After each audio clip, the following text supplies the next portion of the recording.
John Wayne Gacy, aka the Killer Clown, is one of the most notorious serial killers of recent history. For many of his murders, he would dress up as a character that he called Pogo the Clown, and he would trick young boys into these fake magic tricks that would end up being fatal for them. And Pogo the Clown would take these young men's lives in the most heinous of ways.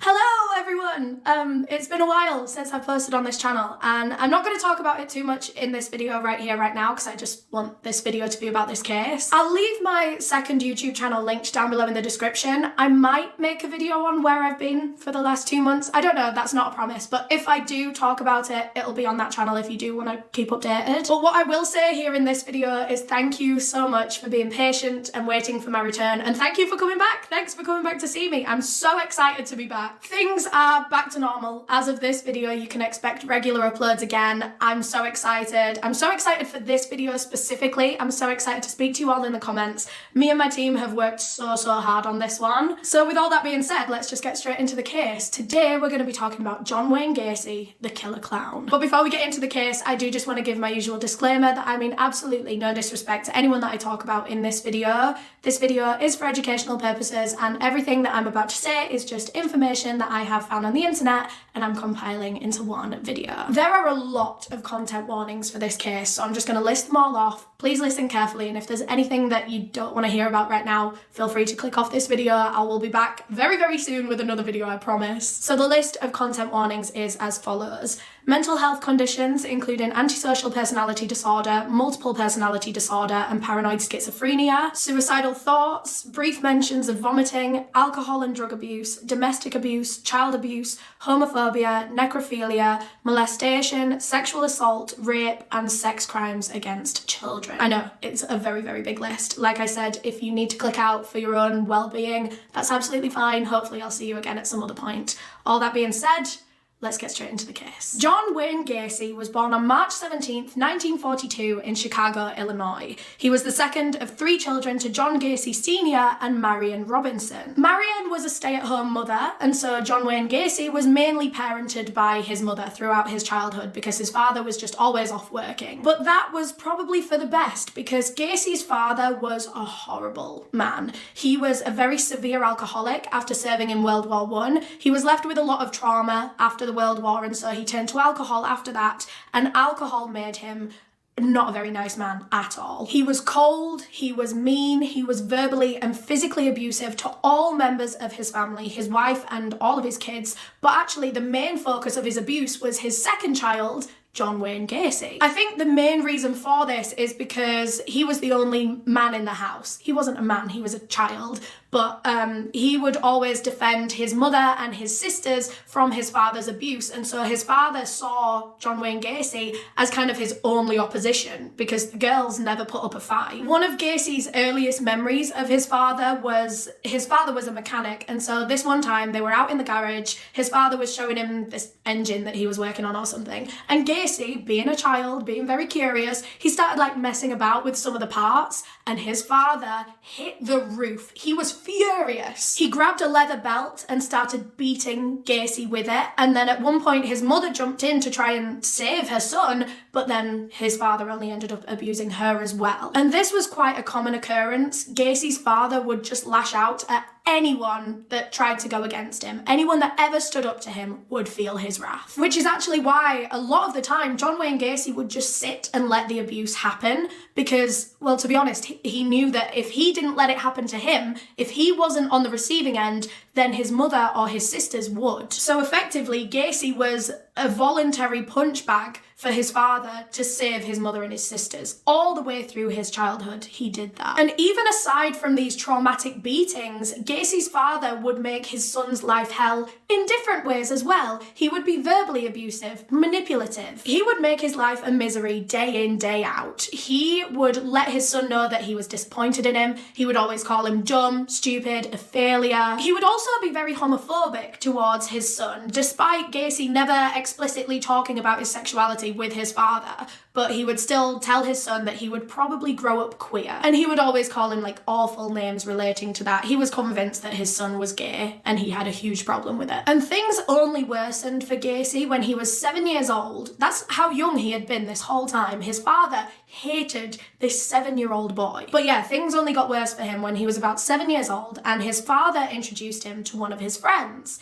And this friend, this grown man, proceeded to sexually abuse John Wayne Gacy for the next few months. And Gacy never said a word to anyone about this abuse as it was happening because he just knew that he would somehow be punished for it. He knew what his father was like. He knew that his father wouldn't take his side. And so he was scared into silence. He never told anyone about it until he was an adult. But later that year, so Gacy was still only about 7 or 8 years old at this point, he actually went on to sexually abuse someone himself. He and one of his friends actually cornered this girl at school and molested her. His father ended up finding out about this, and as I'm sure you can imagine, he was furious. So once again, he grabbed that leather belt and beat Gacy black and blue with it for like the 100th time. But by now, he'd kind of stopped reacting to it. Gacy would just sit there and let the beatings happen. He didn't scream or cry or make a fuss anymore.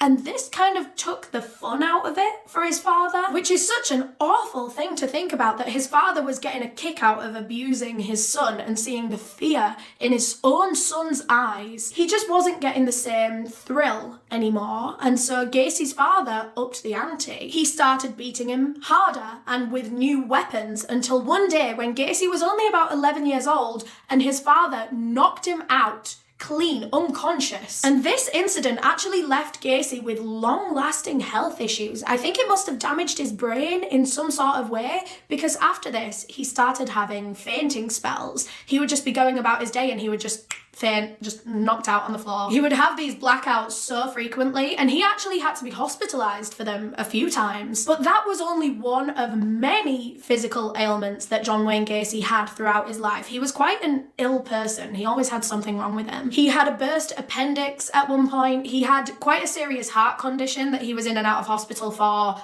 most of his childhood. And his dad, being the awful man that he was, he never believed his son with any of these like physical illnesses. Burst appendix, he thought he was lying. He thought his son was lying about it. These fainting spells that he would have all the time, he thought that they were just fake and for attention or for sympathy. But despite all his ailments and his horrific home life, John Wayne Gacy was able to lead a semi-normal life, like a childhood, adolescence, and when he turned 18 years old, he decided that he was going to get a career in politics. And I think the main reason he chose politics was for his dad's sake. He wanted to impress his father. He wanted a well-respected job so that he could finally earn his father's respect. But it actually ended up going the opposite way. Gacy specifically wanted to work with the Democratic Party, which was not the party that his father supported, and this only gave him more fuel to ridicule his son for. But at this point in his life, Gacy is pretty much all grown up. He's like 18, 19 years old. He is a fully grown man, and he is quite a big guy. Not necessarily height-wise, but he was quite overweight. He had just generally quite a lot of body mass. Due to his heart condition, he couldn't exercise very well, and so for pretty much all of his life, Gacy was quite overweight, and he was bigger than his father. He had strength and body mass on his side, something that his father was a little bit scared of now. And so by now, his dad had kind of stopped physically abusing him. I think he was scared that one day Gacy was just going to turn around and fight back and knock his dad out. So now instead of the physical abuse, Gacy's father was thinking of new, different, more creative ways to make his son's life hell. So he bought him a car, right? Which sounds like a good thing, doesn't it? Dad buying the son a car, that's usually a good thing.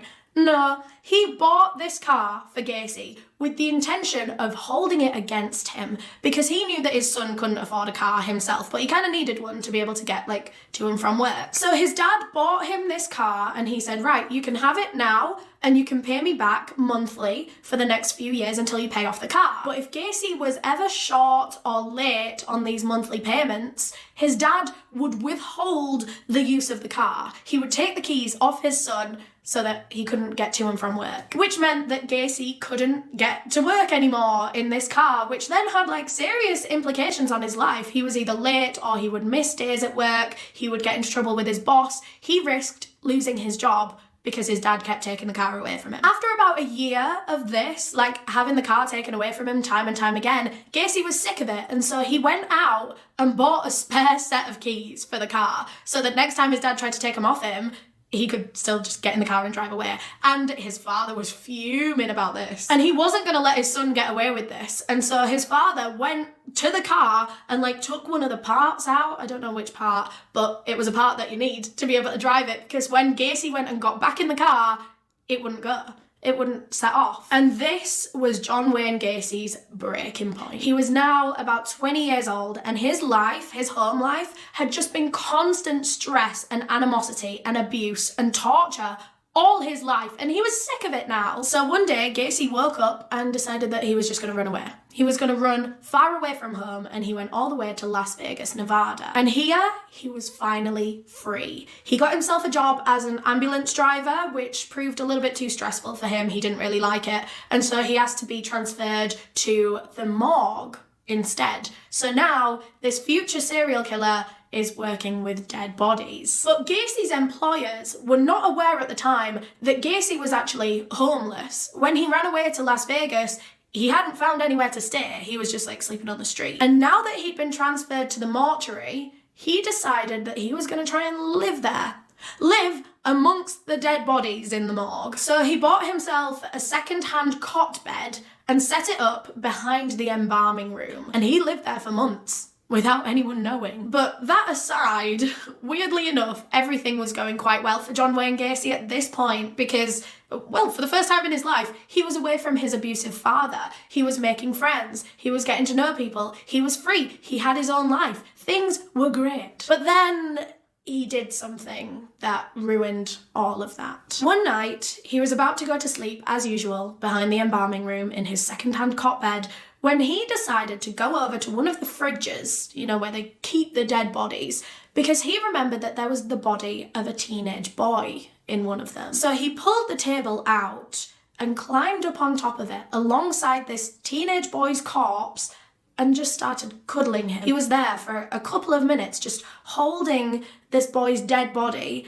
until he started freaking out all of a sudden. It was like, at first he was enjoying it, and then I think he realised what he was doing and panic started to set in. It honestly sounds like he had a panic attack. He jumped off this table, put the body back, and went to bed and tried to just forget what he'd just done. But the next morning, when Gacy woke up, he was still super anxious about what he'd done the night before. He called his mother up in an absolute state of panic, begging her to let him come home. So the very next day, John Wayne Gacy was back in Chicago living with his parents. He was back to square one, and he decided that after this incident, he was going to change his life. He enrolled in a business university and he really got to work. He did really well, and by the age of 21, he graduated with his diploma. From there, he got a job in a shoe shop as a salesman, and he was really good at this job because Gacy was quite good at persuading people, and so he just kept getting promoted. And for one of these promotions, he was actually transferred to a different store in Springfield, Illinois, and it was there that he met a beautiful young woman named Marilyn Myers that he started courting. So let's just pause here for a sec and look at John Wayne Gacy's life. He's really seemed to have turned things around. He's gone to university, got his diploma, got a really good job that he just keeps getting promoted in. He's got this girl that he likes. He's living a normal life now. He also got involved with a lot of community stuff as well. He joined an organisation called the Jaycees, which do a lot of like voluntary community work. It was a very respected thing because it was all voluntary. Like, they didn't get paid for it. They were just doing it for the good of the community. And Gacy managed to work his way to the top of that too. He was very well respected in the Jaycees, and so he just kept earning higher and higher titles. And he managed to work his way all the way up to vice president. Everyone loved him there. He was doing really well until he did something to ruin it again. So right now, he's still dating Marilyn Myers that he met at work, But one night, after one of his JC meetings, he actually cheated on her with one of the JCs. And this was kind of a long time coming. Gacy had always wanted to explore his sexuality, his potential bisexuality. He'd always known that he was attracted to men, but he'd been too scared to try anything, initiate anything, until this one particular night when he was very, very drunk and he made a move on one of his JC friends and they reciprocated. In fact, I actually think it was the other way around. I think it was the other man that offered to, to Gacy and he accepted. I think that's the only way that this happened, was that he didn't initiate it. And I don't know if Marlon actually ever found out about this. I don't know if she knew that Gacy cheated on her at all. But this really threw Gacy's head through the ringer a bit. He was so confused now because he'd only ever been with women all his life and he liked Marlon. He did. He had feelings for her. But he was really excited about this guy and the potential to get with other guys as well. He realised that that was what he wanted, to be getting with men, not to be with Marlon. He felt like he was kind of stuck with her now. But he didn't want to leave Marlon, not necessarily because he was in love with her, more so because she came from a very rich family, a very, very rich family. Her dad was minted. Her dad actually ended up buying 3 KFC restaurant franchises that he was going to hand down to his daughter one day. His daughter and whoever his daughter ended up marrying. And so Gacy was like, that's going to have to be me. There was a lot of money in owning 3 restaurants. And so John Wayne Gacy decided to propose to Marlon Myers. And within 6 months, they were married and living in Iowa. I think that's where the 3 KFC restaurants were based. I think that's where Marlon was originally from. So they moved to Iowa and her father handed down the 3 KFC restaurants to his daughter and her new husband. So now John Wayne Gacy was made manager of all 3 of these KFC restaurants, which meant he was raking in a lot of money. He was making, in a year, the equivalent of like $135,000 a year today, which you would think would be making him really happy. He'd be really excited. But no, he just could not get that sexual experience with that man out of his head. He knew that he was living a lie here with Marlon, this life with all the restaurants. It's not what he wanted. He wanted to be exploring his sexuality. And this is where things start to get weird. So at one of these particular KFC restaurants, there was a basement that Gacy nicknamed the club. And every now and again, he would have employees down in the basement for drinks after work. But when I say employees, he would actually only invite a very small percentage of the workforce, and that small percentage just so happened to be teenage boys or young men, early 20s. He didn't care to have the women over for drinks or like the older people. It was just the young men and the boys. Gacy would provide these young boys and men with alcohol underage, and they'd never really experienced this before. They'd never really tried alcohol before, and so they would get really, really drunk because they didn't know their limits. And after a few months of drinking in the club, Gacy started making sexual advances on these boys once he'd got them drunk. Sometimes the boys would go along with it and it would be reciprocated, but other times the boys would be like, whoa, what are you doing? I don't want to do that.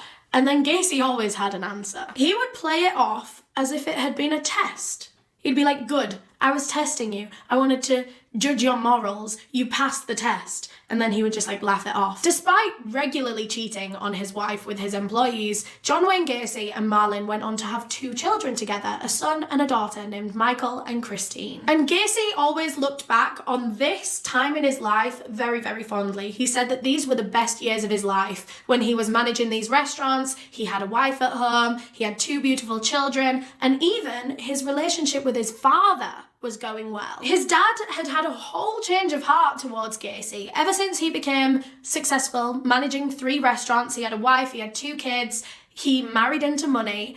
His dad liked him now. He respected him now. It was a very conditional love, and love is a very big word to use. But Gacy was absolutely over the moon that he had finally earned this love and respect from his father, something that he had never been able to do, no matter how hard he tried all his life. His dad actually apologised to Gacy for the way that he treated him all his life, and his exact words were, "I was wrong about you." And this just meant the world to Gacy. He had yearned for this all his life, and he finally had it. So yeah, things were going amazingly well for Gacy at this point in his life. Nothing was actually going wrong at all for once. He was still working with the Jaycees. He'd like transferred to the Iowa Jaycees now that he'd moved there, and they loved him because he was the manager of 3 KFC restaurants. He would always provide free KFC at their meetings. He'd give them all free chicken, free alcohol. They would meet up in the basement club. He actually insisted that they all call him the Colonel, which is a bit weird. But yeah, things were going a bit too well for a bit too long, and as always with John Wayne Gacy, he has to do something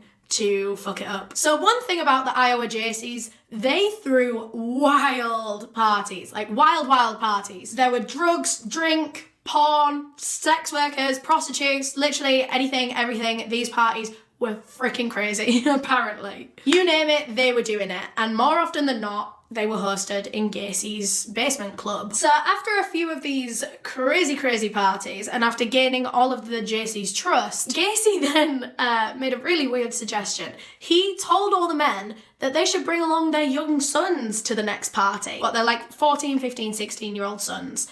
And for some reason they all agreed. They all thought that would be a good idea. But you can see where this is going, right? You can see Gacy's intentions here. He is attracted to young boys and young men. That's obviously the reason that he wanted them to bring along their sons. Gacy wanted to take advantage of these children sexually, and he had a plan on how he was going to do it. In fact, he'd concocted this whole like fake story that he would tell these kids in order to gain their trust and be able to abuse them. So he would tell these young boys that he was conducting scientific research into homosexuality, and he was, doing real tests on real people, and he needed participants. He needed young boys to take part in sex acts for scientific research purposes, and he would pay the boys for this. He would pay them like $500 to have sex with him, basically. And for these young teenage boys, $500 is a blooming lot of money. A lot of money that a lot of them didn't want to refuse. And so this tactic worked. More often than not, these boys would take the money to have sex with John Wayne Gacy. But Gacy didn't start using this tactic straight away. This was a tactic that he had built over time. So let's talk about his first ever victim. This first victim was a 15-year-old boy named Donald Voorhees. He was one of the Jaycees' young sons. And actually, this first victim, Gacy didn't lure back to the KFC basement. He lured him back to his home, where he lived with his wife and 2 kids. Gacy took Donald home, got him really drunk, and showed him porn for the first time ever in his life. So they were watching straight porn on the TV, and Gacy turned to Donald and he said, in order to have sex with a woman, you need to have had sex with a man first. You know that, right? You know that rule? And Donald was like, what? No, I never knew about that. I never knew about this rule.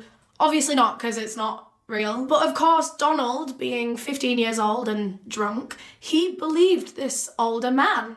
Because why wouldn't he? He had no reason not to trust his father's friend. And so Donald Voorhees agreed to have sex with John Wayne Gacy that night. And this actually happened a few more times over the next few months, I believe. And eventually, after 6 months of suffering in silence, Donald Voorhees told his father what John Wayne Gacy had been doing to him. And understandably so, his father was seething. He immediately reported Gacy to the police. Police went round to his address and arrested him on suspicion of sexual offences against a minor. But Gacy was incredibly defensive. He maintained his innocence, so much so that he actually demanded they give him a lie detector test because he was so sure that he would pass it. Which, remember, this was like the 1960s, and polygraph tests were really believed back then. They were quite a new thing, and so everyone was really excited about them. Everyone believed them. These days, not so much. No one believes polygraph tests. But back then, this would have been seen as a big, bold move from John Wayne Gacy because, like I said, everyone believed them. So police gave him the polygraph test, and he didn't exactly fail, but he also didn't pass. It was inconclusive. They couldn't get a result. This essentially told police that Gacy was nervous. He was too anxious for them to even be able to get a reading on him. So they questioned him again, and they said, well, why would Donald's father lie about this? What does he have to gain from this? And Gacy said that he thought that Donald's father was after his position as vice president of the Jaycees. He was jealous. He wanted to take him down as the competition. And so starting these rumours, these allegations, very serious allegations, could get Gacy taken out of the Jaycees so then Donald's father could take his spot. And this conspiracy theory was actually backed up by a lot of the other Jaycees. They all started defending John Wayne Gacy and denouncing Donald's father. The Jaycees didn't believe that Gacy could be capable of such heinous things. They thought he was a great guy because all they'd ever seen was a great guy. They all agreed that Donald's father must just be jealous and he must have just been trying to take him down, and so they all fell out with him and backed John Wayne Gacy. So it seemed that all in all, Gacy was going to be fine after this. He had pretty much everyone on his side. No one believed the allegations. But that wasn't enough for him. He wanted revenge, specifically on 15-year-old Donald Voorhees for telling. Gacy was eventually released from police custody when they decided that he was innocent, and so he went back to work at the KFC restaurant and he pulled aside one of his young employees, a 16-year-old boy named Russell Schroeder. Russell was quite a muscular boy, and so Gacy gave him this proposition. He offered him $2,500, a lot of money for a 16-year-old. He would pay Russell that if he would track down Donald Voorhees, beat him up, and tell him to retract his statement. And Russell was up for it. He could not turn down that kind of money. So the next day, Russell lured Donald Voorhees into a secluded area in the park, sprayed him in the eyes with pepper spray, and demanded that he retract the accusations against Gacy. But Donald said no, he wasn't going to do that. So Russell knew what he had to do, and he beat up Donald Voorhees. He left him laying on the floor, in such a state. He had blood all over him. He couldn't get up for a while. But little did Russell know, Donald Voorhees knew who he was, and he'd seen him before he pepper sprayed him in the eyes. And so eventually when Donald could get up and go to the police station to report this, he gave over Russell's name because he knew who had attacked him. The very next day, Russell was arrested. He was taken for questioning and he denied everything. He was like, nah, I've never seen Donald Voorhees in my life. I never did that. But as the questionings continued, he knew that he couldn't get away with it. And so eventually he told the truth, that John Wayne Gacy had paid him to do that. So now things look a million times worse for Gacy, because now not only is he charged with the sexual offences, but he looks guilty as hell because he's trying to get people to retract his statement by beating them as well. So yeah, he's still charged with the sexual offences, and now he's also charged with trying to intimidate a witness, and yeah, he just looks a million times more guilty. Before he was due to go to trial for this, John Wayne Gacy was given like psychiatric evaluations and observations and stuff. He actually spent a whole 17 days just being watched by a load of doctors so that they could observe his behaviour. At the end of all of these tests, John Wayne Gacy was diagnosed with antisocial personality disorder. However, his doctors said that they really didn't think medication would help at all. They thought that nothing could be done to help or change this man. No treatment, no medication under the sun could fix John Wayne Gacy. But he was deemed fit to stand trial, where he actually pled guilty to sexually assaulting Donald Voorhees. But in the exact same breath, so he's just pled guilty, but then he went on to say, oh, but it was consensual, and actually Donald asked me to do it. So why would you plead guilty if you insist that it was consensual? Something's not quite adding up there. Gacy said that Donald was the one that initiated the sexual contact that they had that night, but then in the aftermath, Donald regretted it, changed his mind, and that is where these allegations came from. But despite all of his excuses, all of his lies,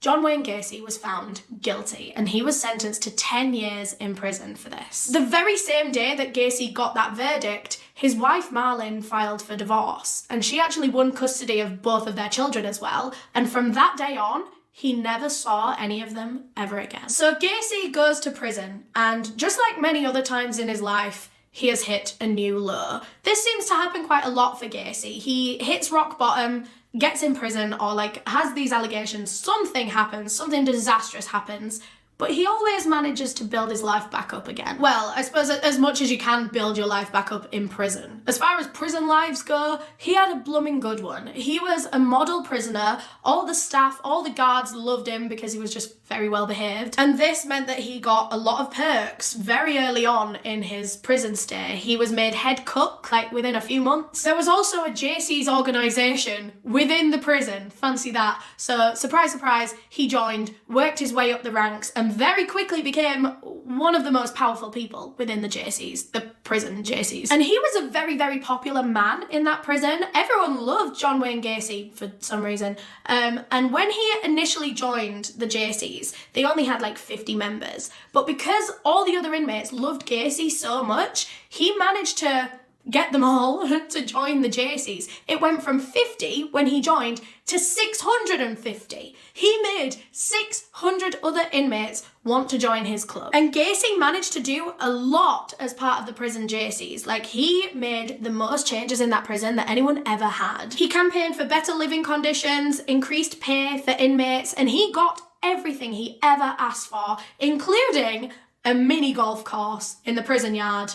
So of course, everyone loved him. After only about a year into this 10-year sentence, Gacy applied for parole, which was rejected because he had served 1/10 of his sentence, and it didn't seem like he was that much of a changed man. So this only motivated him to try even harder and then reapply for parole, and hopefully, if they could see how many improvements he'd made, they might let him out. So he did everything he could to try and impress the parole board. He took 16 high school courses, so now he had 16 more qualifications. He could prove to them that he would be a very valuable member of society if they let him out, because 16 more qualifications. But in the middle of all of this hard work, Gacy got some awful news. His father had passed away, and he was so incredibly heartbroken over this. I think because it had taken him so long to earn his father's love and respect, and now he'd only had it for such a short amount of time, and it was just ripped away from him just as quick as he'd got it. And he really, really struggled with his grief.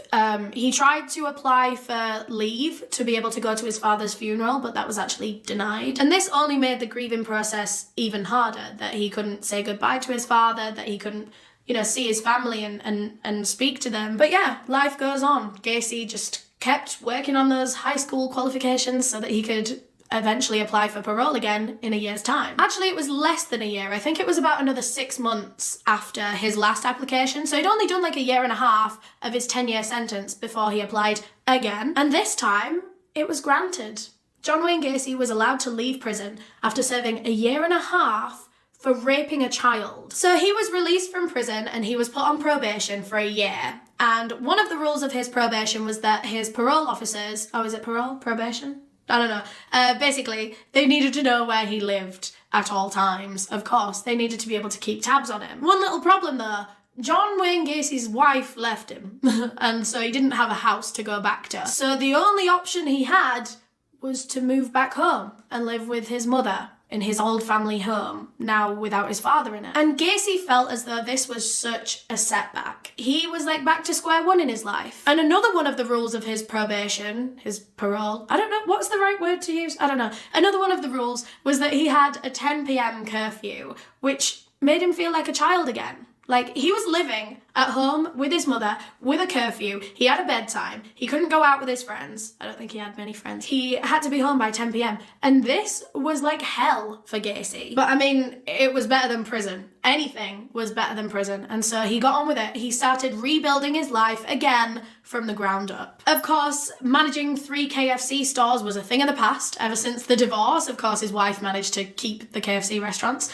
And so John Wayne Gacy went out and got himself a job as a chef, because he did have a lot of culinary experience working in the KFCs, and then of course being head chef or head cook in the prison. But even though he was out of prison now, John Wayne Gacy became very, very depressed in his new life. He had gone from having it all a few years ago. He had the wife, the kids, the house, the 3 restaurants, the JCs, the power, the respect, the money, everything. He had a great life.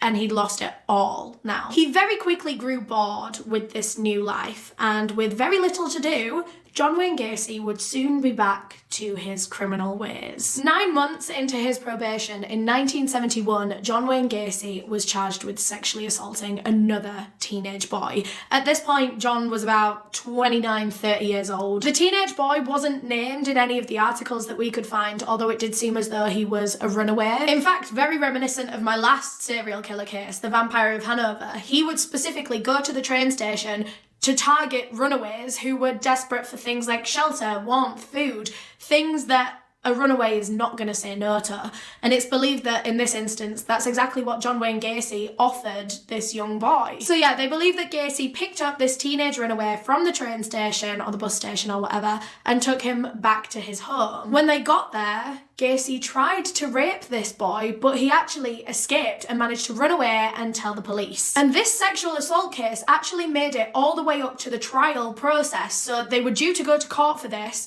but on the day that it went to trial, the victim didn't show up at the courthouse. And so the case was actually dropped completely, which is very, very frustrating. And you can kind of see it from both sides. How are they supposed to have a trial if the victim, the only witness that they've got, isn't there? But also at the same time, this is a man that has literally been found guilty of that same crime before, and he's still on probation for it.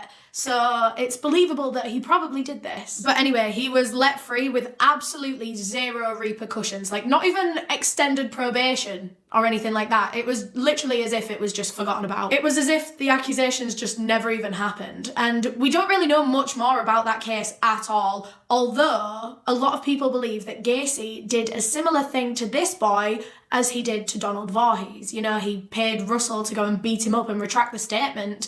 Maybe that's why this victim never turned up to the courthouse. Maybe he'd been threatened by John Wayne Gacy or by, you know, a minion of his. Which makes the trial outcome even more frustrating because Gacy has also been found guilty of trying to intimidate a witness before. So if that's a theory in this case, I don't know, his track record is kind of proving itself here. He looks like he's just repeating the same things, but for some reason they can't prove it this time round, which is very, very frustrating. But anyway, this close call that happened right here was enough to scare John Wayne Gacy into laying low for a few months, at least until his probation was up. He was on probation for like a full year, so for the rest of it, he was just going to stay quiet, not commit any more crimes. But once that day came that he was released from probation? What's it called? His probation ended, Gacy was right back to it. Actually, that was factually incorrect. He gave it 4 days. 4 days! His probation ended. 4 days later, he was right back to it. John Wayne Gacy sexually assaulted another young boy. And again, this boy isn't named in any articles, although this incident went a little bit different to the last one. This time, Gacy actually pretended to be a cop. He walked up to this young boy, flashed a fake police badge, or like one that he'd stolen, no idea where he got it from, flashed this police badge and told the kid to get in his car with him. And of course the kid did it because he thinks he's a police officer. He's not going to say no to a police officer. So Gacy drove this boy back to his house, forced him to engage in sexual acts with him, and when he was done, he just turned to the boy and he was like, you can go now, you can just let him free. But then there was quite the turn of events. Allegedly, so we don't know if this is exactly how this went, but allegedly, this young boy that had just been raped by Gacy turned to him and he told Gacy that he was going to go to the police about it, but Gacy could stop him going to the police if he gave him some money. So he blackmailed Gacy. But Gacy refused to give over a single penny. He wasn't going to pay this boy. And so, as promised, the boy went to the police station, told them everything, and John Wayne Gacy was invited in for an interview. But in this interview, Gacy told the police about the blackmailing. So he didn't tell them the whole story. Of course he couldn't, otherwise he would have to tell police that he did rape the boy.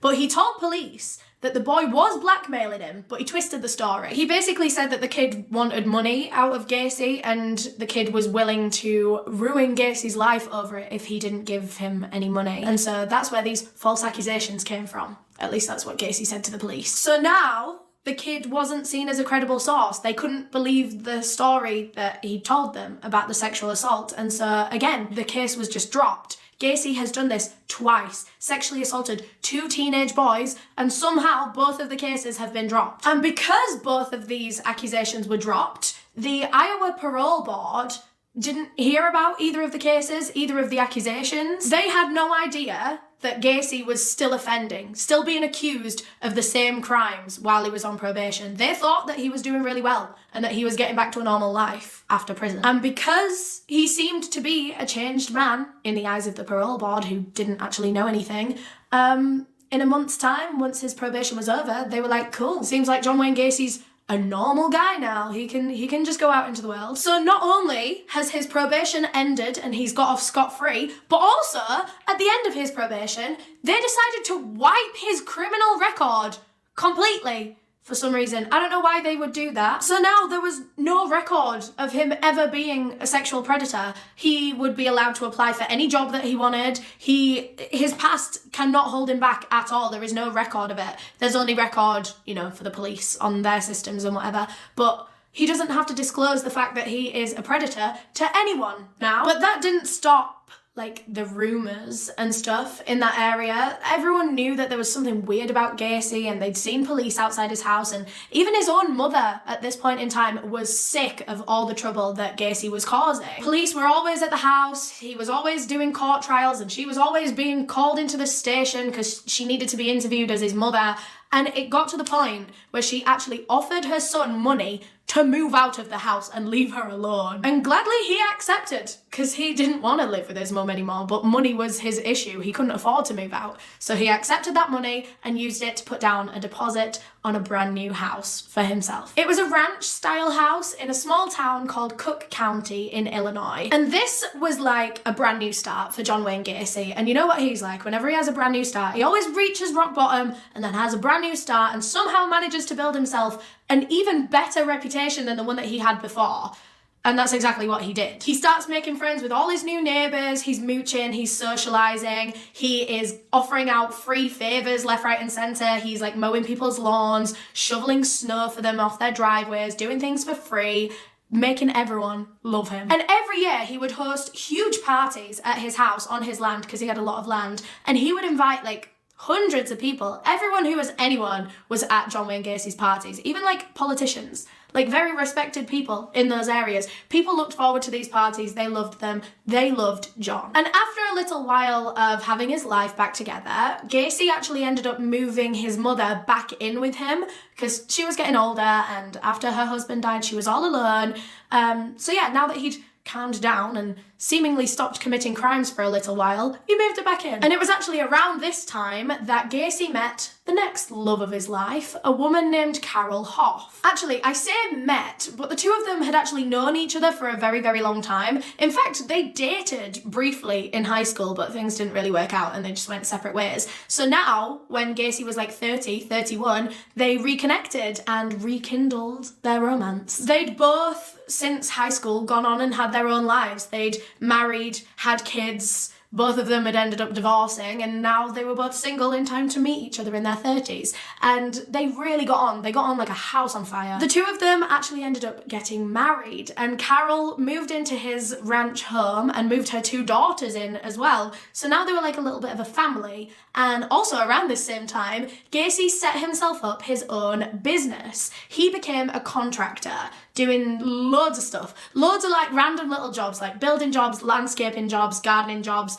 any little like manual labour thing that the townspeople needed doing, he would do it. I actually have a list of all the jobs that he did. He was a jack of all trades. He did painting, decorating, maintenance, repairs, landscaping, and that's it. That's all I've got on my list. But that's a lot. And he was booked and busy with this job, obviously because all the townspeople loved him. He was a very, very popular man where he lived now. And so this is the kind of job that does well with like word of mouth and like recommendations and stuff. So he was booked. He was quickly earning a lot of money, like almost as much money as he was earning as a KFC manager, and this made him very, very happy. Eventually he became so booked and busy that he had to start hiring other employees to like help him out, do jobs with him or do other jobs at the same time as him, because he couldn't be in two places at once, and he was getting like, he had so much demand. But surprise, surprise, many of these employees, well, if not all of these employees that he was hiring, were teenage boys. And history repeated itself in exactly the way that you might imagine. He would invite these employees round to his house out of hours,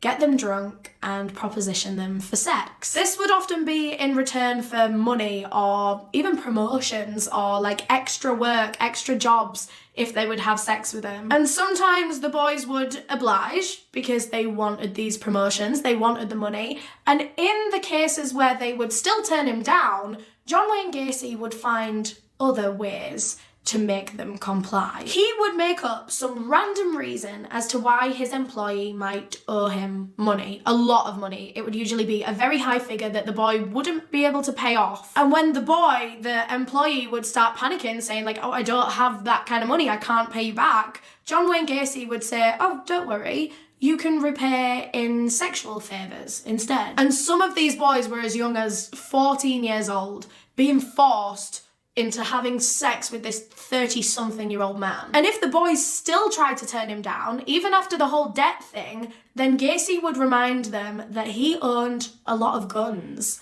and he wasn't afraid to use them. On one occasion, he said to one of his victims, "Do you know how easy it would be for me to get one of my guns and kill you? How easy it would be to get rid of the body?" And in the end, these boys would always say yes to whatever Gacy wanted, which is so sad that he went to such lengths to threaten them into submission, literally threatening to kill them if they wouldn't have sex with him. In 1973, Gacy was contracted to do some work all the way in Florida, which was like an 18-hour drive away from where he lived.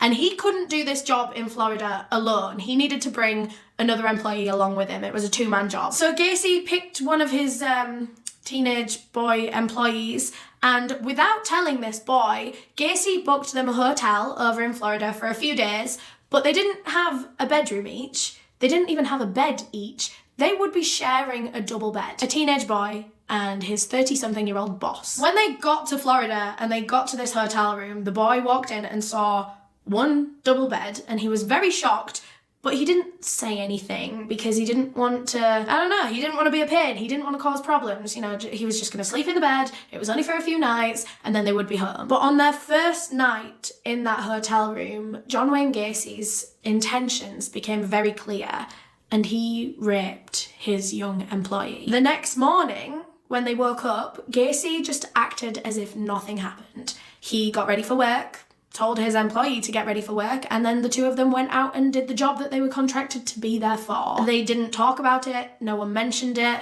and they just carried on as if nothing had happened. And like I said, they were there in Florida for a few days. They were meeting up with the client and, you know, they were seeing people, speaking to people, and this whole time, the employee didn't say a word about what was going on in their hotel room to anyone. He was terrified of Gacy for so many different reasons as well. One, he'd obviously already raped him once and he can do it again. He also threatened to use guns several times with his employees, so he was scared of losing his life. And on top of that, there was the fact that Gacy could have literally just left this boy in Florida, 18 hours away from home. He could have just left him there all alone. Gacy was his ride home, so he had to be nice to him. So this employee said nothing. The whole time they were in Florida, he just kept his head down and just waited to get home. Eventually, they finished up this job in Florida and went back to Chicago. And the very next day, this employee was ready to get his revenge on John Wayne Gacy. The employee stormed over to Gacy's house, met him outside, and in front of his new wife, Carol, and her two kids, he beat up John Wayne Gacy hard. And Carol was so confused with what was going on. She knew that that was his employee and she knew that that was the one that he'd just gone to Florida with. So now she was so confused why they were in an argument. As far as she was aware, they'd just gone and done the job, everything was fine, and they came home. So when the boy eventually left and Gacy came back inside all bloody and beaten, she starts asking him all these questions like, what the hell went on that business trip? And Gacy pretty much just told his wife that while they were away in Florida, he and his employee had gotten into a bit of a fight because he felt as though his employee wasn't working hard enough, and so he wasn't going to give his employee his full cut of the money. And so the employee was mad that he wasn't going to get paid enough, and so that was why he beat him up. And Carol just accepted it. She never knew the real reason why that happened. And that was kind of the end of that, as far as I'm aware. I don't think that employee went to the police about it, although he did distance himself from the company. He did still work for Gacy occasionally because he needed the money, but he hated Gacy, of course. He didn't want to see him, he didn't want to go near him. He would only accept jobs when he was desperate for money. When John Wayne Gacy was 33 years old, he finally came out to his wife as bisexual.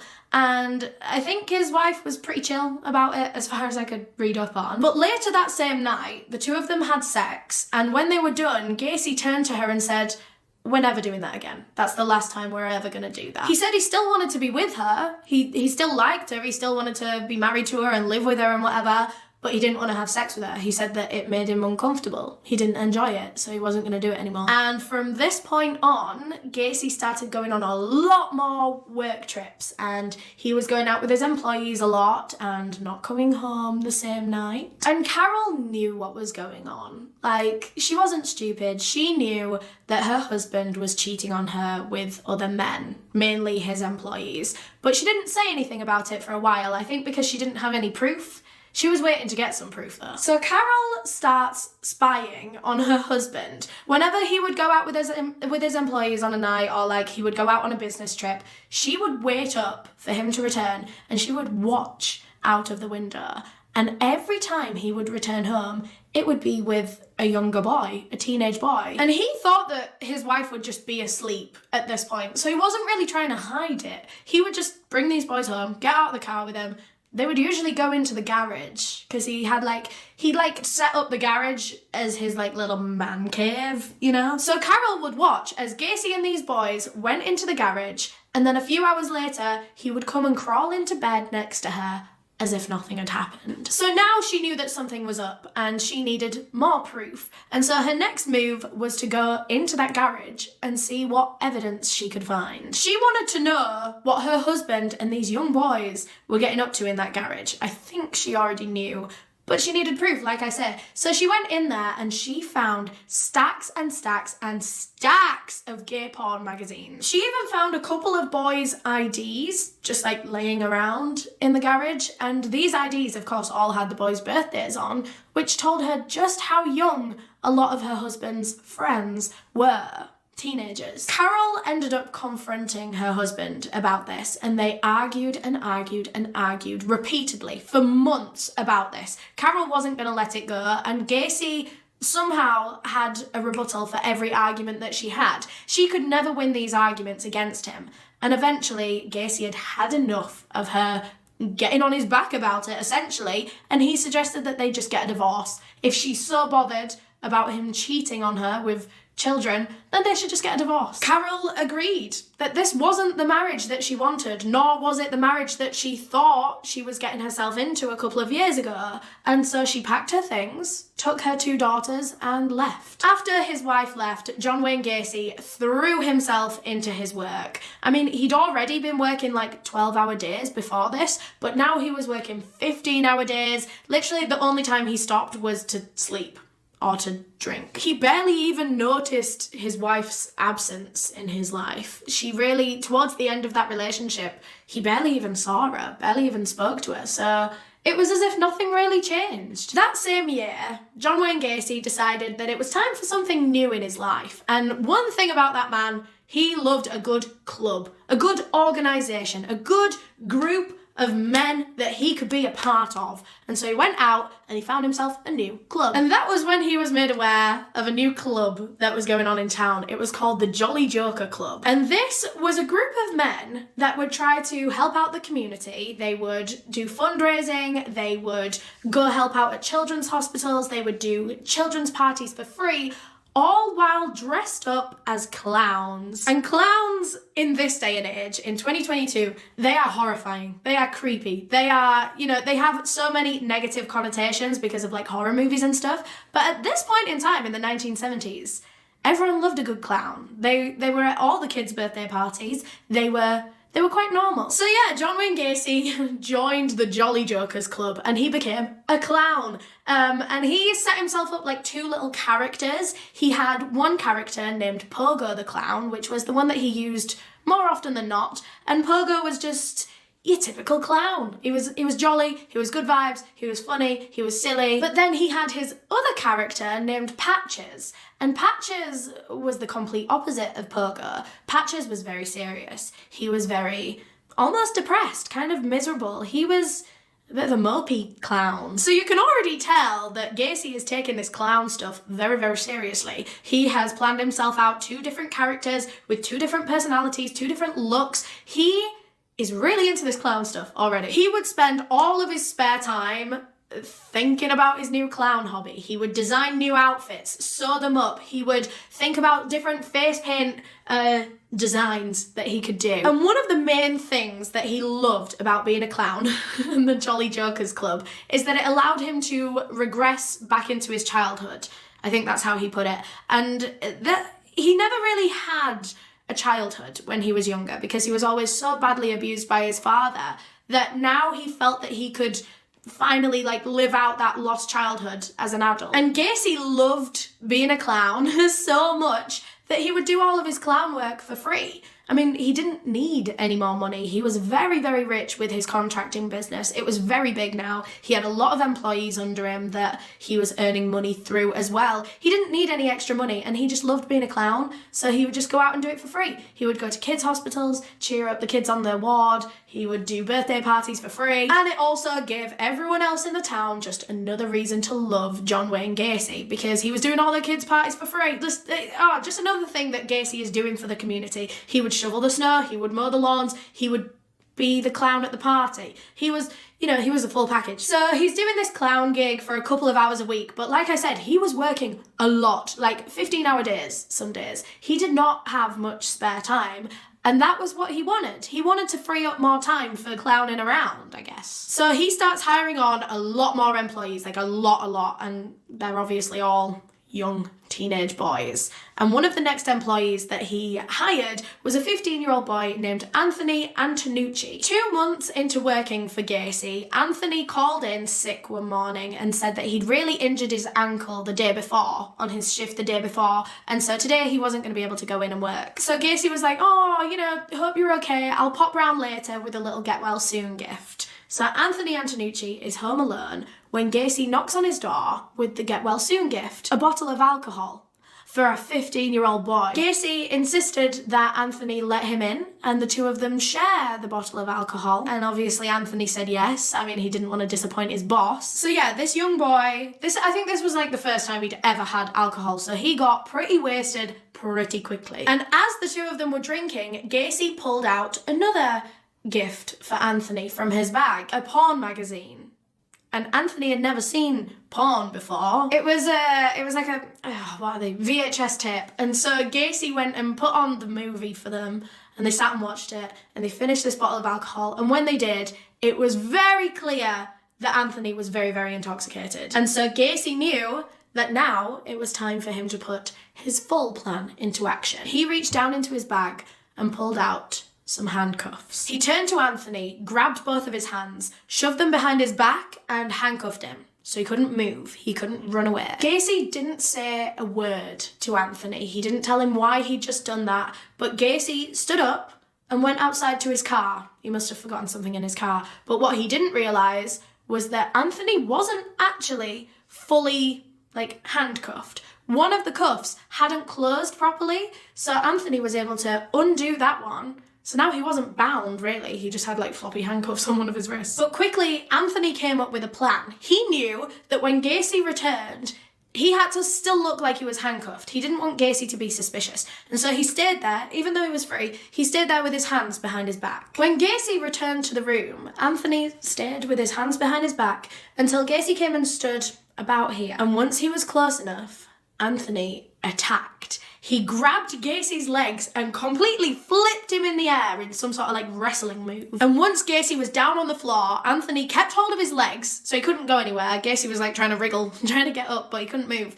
And Anthony was rummaging around in his pockets and eventually he found the key to the other side of the handcuffs. He unlocked his other hand from them, so now he was fully free from these handcuffs. And then somehow, this 15-year-old boy managed to wrestle this 30-something-year-old fully grown man into the handcuffs and locked him in them. He managed to handcuff John Wayne Gacy, his attacker, and he was just laying on the floor. And the whole time Gacy is screaming at him, threatening him to unlock him from those handcuffs or he was going to kill him. But Anthony knew that he was safe as long as those handcuffs were locked. And so he just stood back. He just stood back and waited for John Wayne Gacy to calm down. Eventually, when Gacy stopped screaming, the two of them had a conversation for, I think, a couple of hours. They were talking about this for a while, and by the end of the conversation, Gacy seemed very embarrassed and remorseful, and he promised Anthony that if he just unlocked him, just took the handcuffs off him,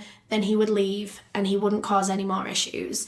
And Anthony believed him, so he unlocked the handcuffs and Gacy stuck to his word. He got up and he left. But then Anthony had to see Gacy at work every day. That was his boss. And actually Gacy kept referencing what had gone on between them at work. It's almost as if he thought it was some sort of like flirty little inside joke between the two of them. He would say things like, not only are you the one who got out of the cuffs, you got them on me. And you can see the complete disconnect from his actions there, especially in that statement. This is a 15-year-old child that you handcuffed in order to do some heinous things to him, probably traumatized him to his core, and now you just drop in flirty little teasing little comments about it during the workday. Not only that, but that comment there suggested that Anthony wasn't the first and only person that Gacy had done this to, and he certainly wouldn't be the last either. Gacy then laid low again for about a year until July of 1976 when he was driving down the highway one day when he passed a hitchhiker and decided to pick him up. This hitchhiker was an 18-year-old boy named David Cram. I believe David was a runaway, although I'm not entirely sure, but either way, as the two of them were driving, they got talking, got to know each other, and David mentioned that he needed a job.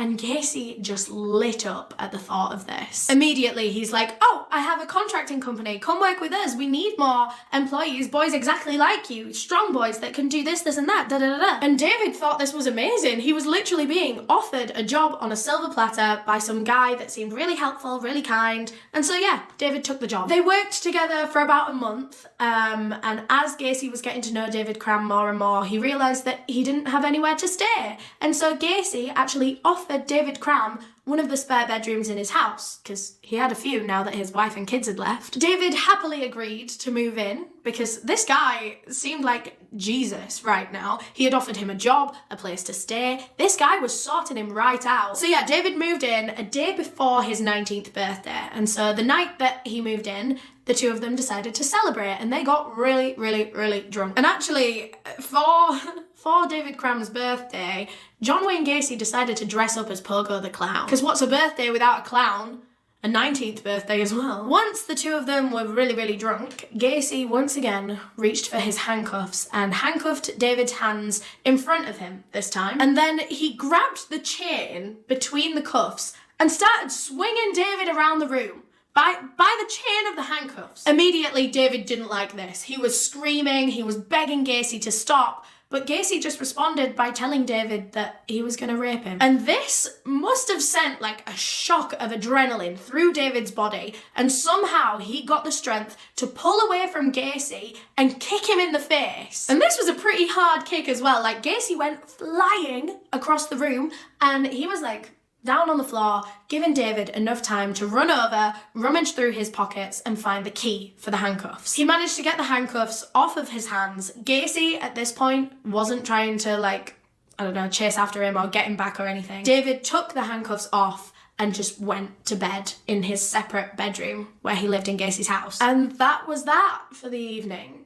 David was forced to sleep in the same house as this man that had just threatened to rape him. He had no other choice. He had nowhere else to go. He just had to kind of hope that Gacy wasn't going to try again. And David stayed living there as well after that night. He tried to, like, stay out of Gacy's way most of the time. But yeah, I think they just kind of carried on as if nothing happened. About a month after that incident, so they hadn't really talked about it again after that, but a month later, in the middle of the night, David Cram woke up to see Gacy standing in his doorway, and he said to him, "Dave, you really don't know who I am. Maybe it would be good if you gave me what I want." He then tried to rape David Cram for a second time, but David fought back, managed to get Gacy down on the floor and pinned him down until he calmed down and promised that he wouldn't do anything. Once he felt like he was no longer in danger, David got off of Gacy, like unpinned him down? What's the word for that? Anyway, he got off him, and as Gacy left the room, he turned to David and said, you ain't no fun. And after this second attempt, David knew that he could not live or work with John Wayne Gacy anymore. He just couldn't. It was too dangerous. So the next morning, David Cram left and he went to go and live and work somewhere else. But Gacy didn't see this as a loss exactly. In fact, he saw it as an opportunity to get a new lodger in the house. So he moved another one of his employees into the house. This time it was 18-year-old Michael Rossi. He moved into David Cram's old bedroom, and weirdly enough, Gacy actually got Michael Rossi to join the Jolly Jokers Club as well. So not only is this guy his employee, his roommate, and also now his clown friend. They were out doing clown stuff together. We don't actually have many details about Michael Rossi's time living with John Wayne Gacy, although we can imagine it was probably quite similar to David Cram's. And I just want to take a moment right now to step back and remind you exactly who John Wayne Gacy is, or who he seems to be to the rest of the community, because we've been talking about all the horrible things that he does. But bear in mind, the neighborhood doesn't know about any of that. To them, he was this great guy that worked hard, super successful, huge contracting business, like the contracting business in that area. He was the guy that you went to if you needed something doing. He was so well respected, so well known. He would have been a millionaire in today's money. Probably a multi-millionaire by the end of the case, I'm pretty sure. He was powerful, he was untouchable, no one could go against him. He had political connections, he had politician friends. Gacy was very, very good at manipulating and persuading people, and he was seen as a great guy, very charitable. He would do all the clown stuff in children's hospitals for free. Everyone loved him.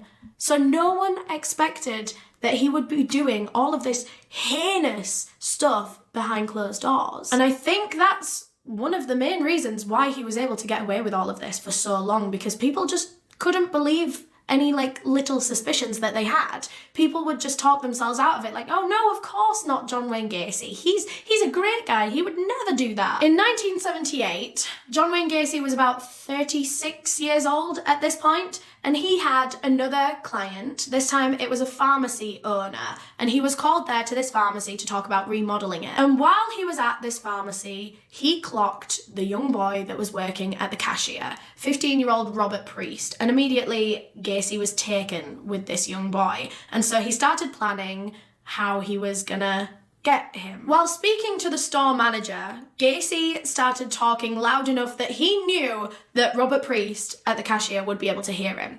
And he starts bragging. Gacy asked the pharmacy guy about wages and how much he pays his staff. And when the guy responded, Gacy seemed so shocked and horrified, and he was like, what? What do you mean? I pay my workers 5 times that. Which of course sparked young Robert Priest's interest in the conversation. At about 9 p.m. that night, Robert Priest's mother came to pick him up from his work, and Robert ran outside with his coat. He seemed super excited, and he said to his mum, some contractor wants to talk to me about a job.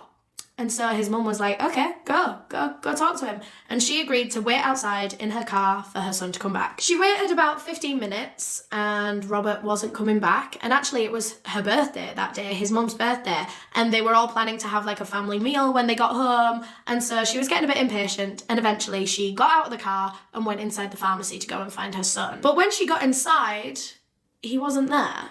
In fact, no one was. The pharmacy was completely empty. And so she went back out into the car park and she's running around looking for her son, but he is nowhere to be found. So now, panicked beyond belief, his mother raced home and spent the rest of her birthday filling out a missing persons report for her young son. So police got straight on the case, starting obviously at the pharmacy where he was last seen. They went there, they spoke to the store manager, and of course, because of the conversation that Robert had had with his mum, saying that he was going to go speak to a contractor, police asked the store owner if they knew anything about a contractor.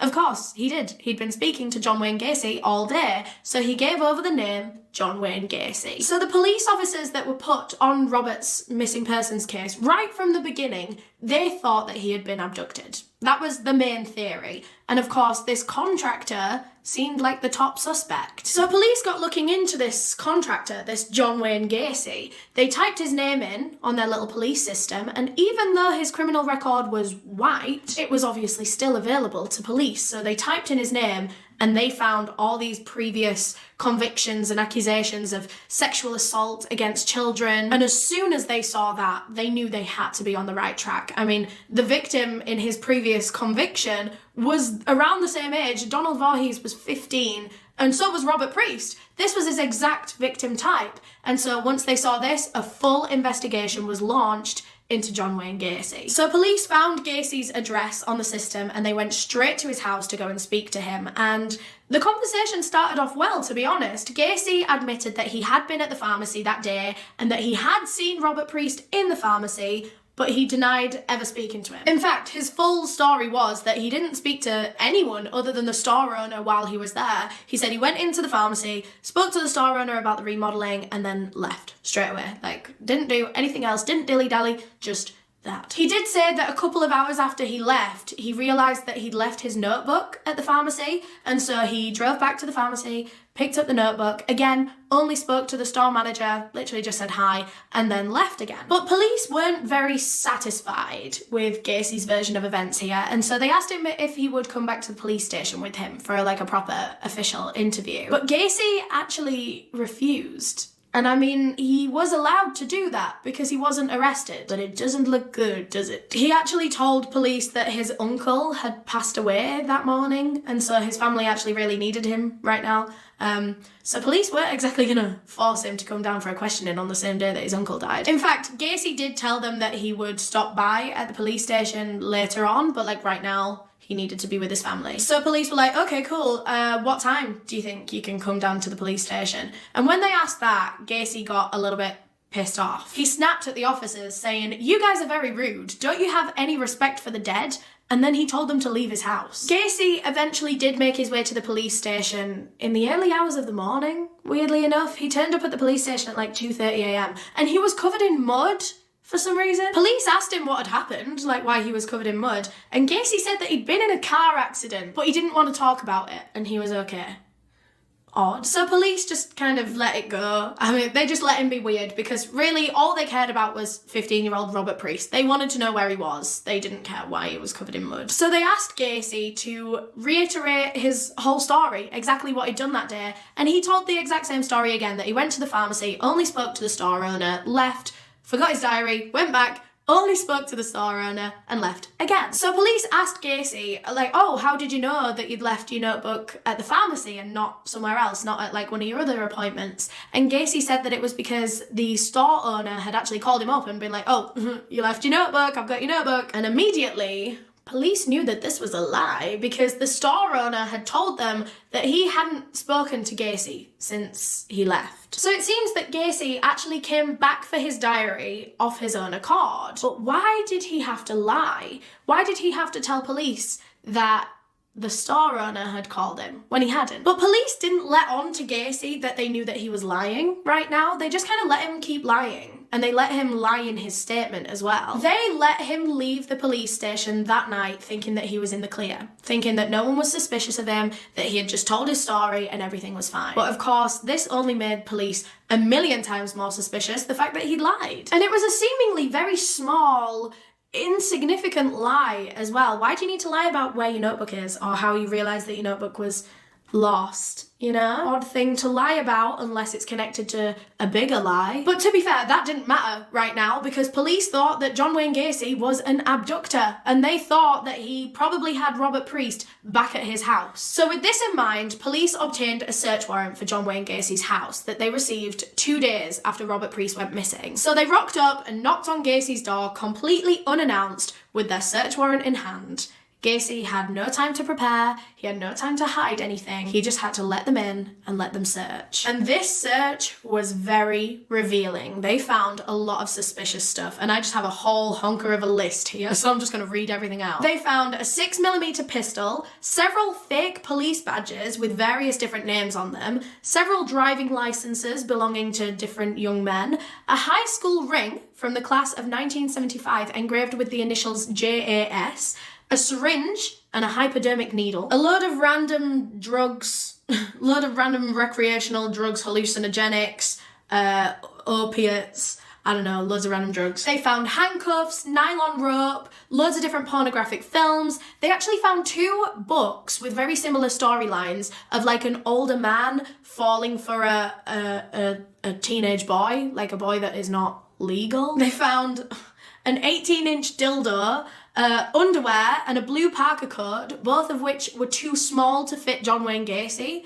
suggesting that they were someone else's. And finally, a receipt from the pharmacy where Robert Priest worked was found in the jacket pocket that they found. Initially, police were very, very interested in that receipt because it seemingly proved that John Wayne Gacy's story was a lie. He said that he had gone to the pharmacy and only spoken to the store owner. But if he had a receipt that proved that he had paid for something, then surely that meant he would have spoken to the cashier, and who was the cashier?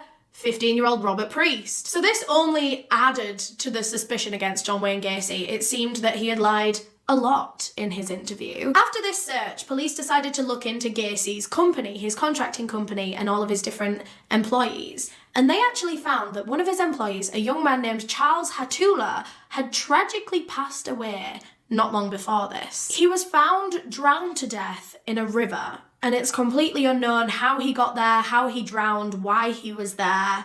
And now it just seemed very weird, paired with the suspicious circumstances that they were investigating now. And there was also another, suspicious circumstance connected to Gacy. Weird. So police had seized all the items that I listed earlier that they found in his house, and they were very interested in that high school ring with the initials JAS engraved on it.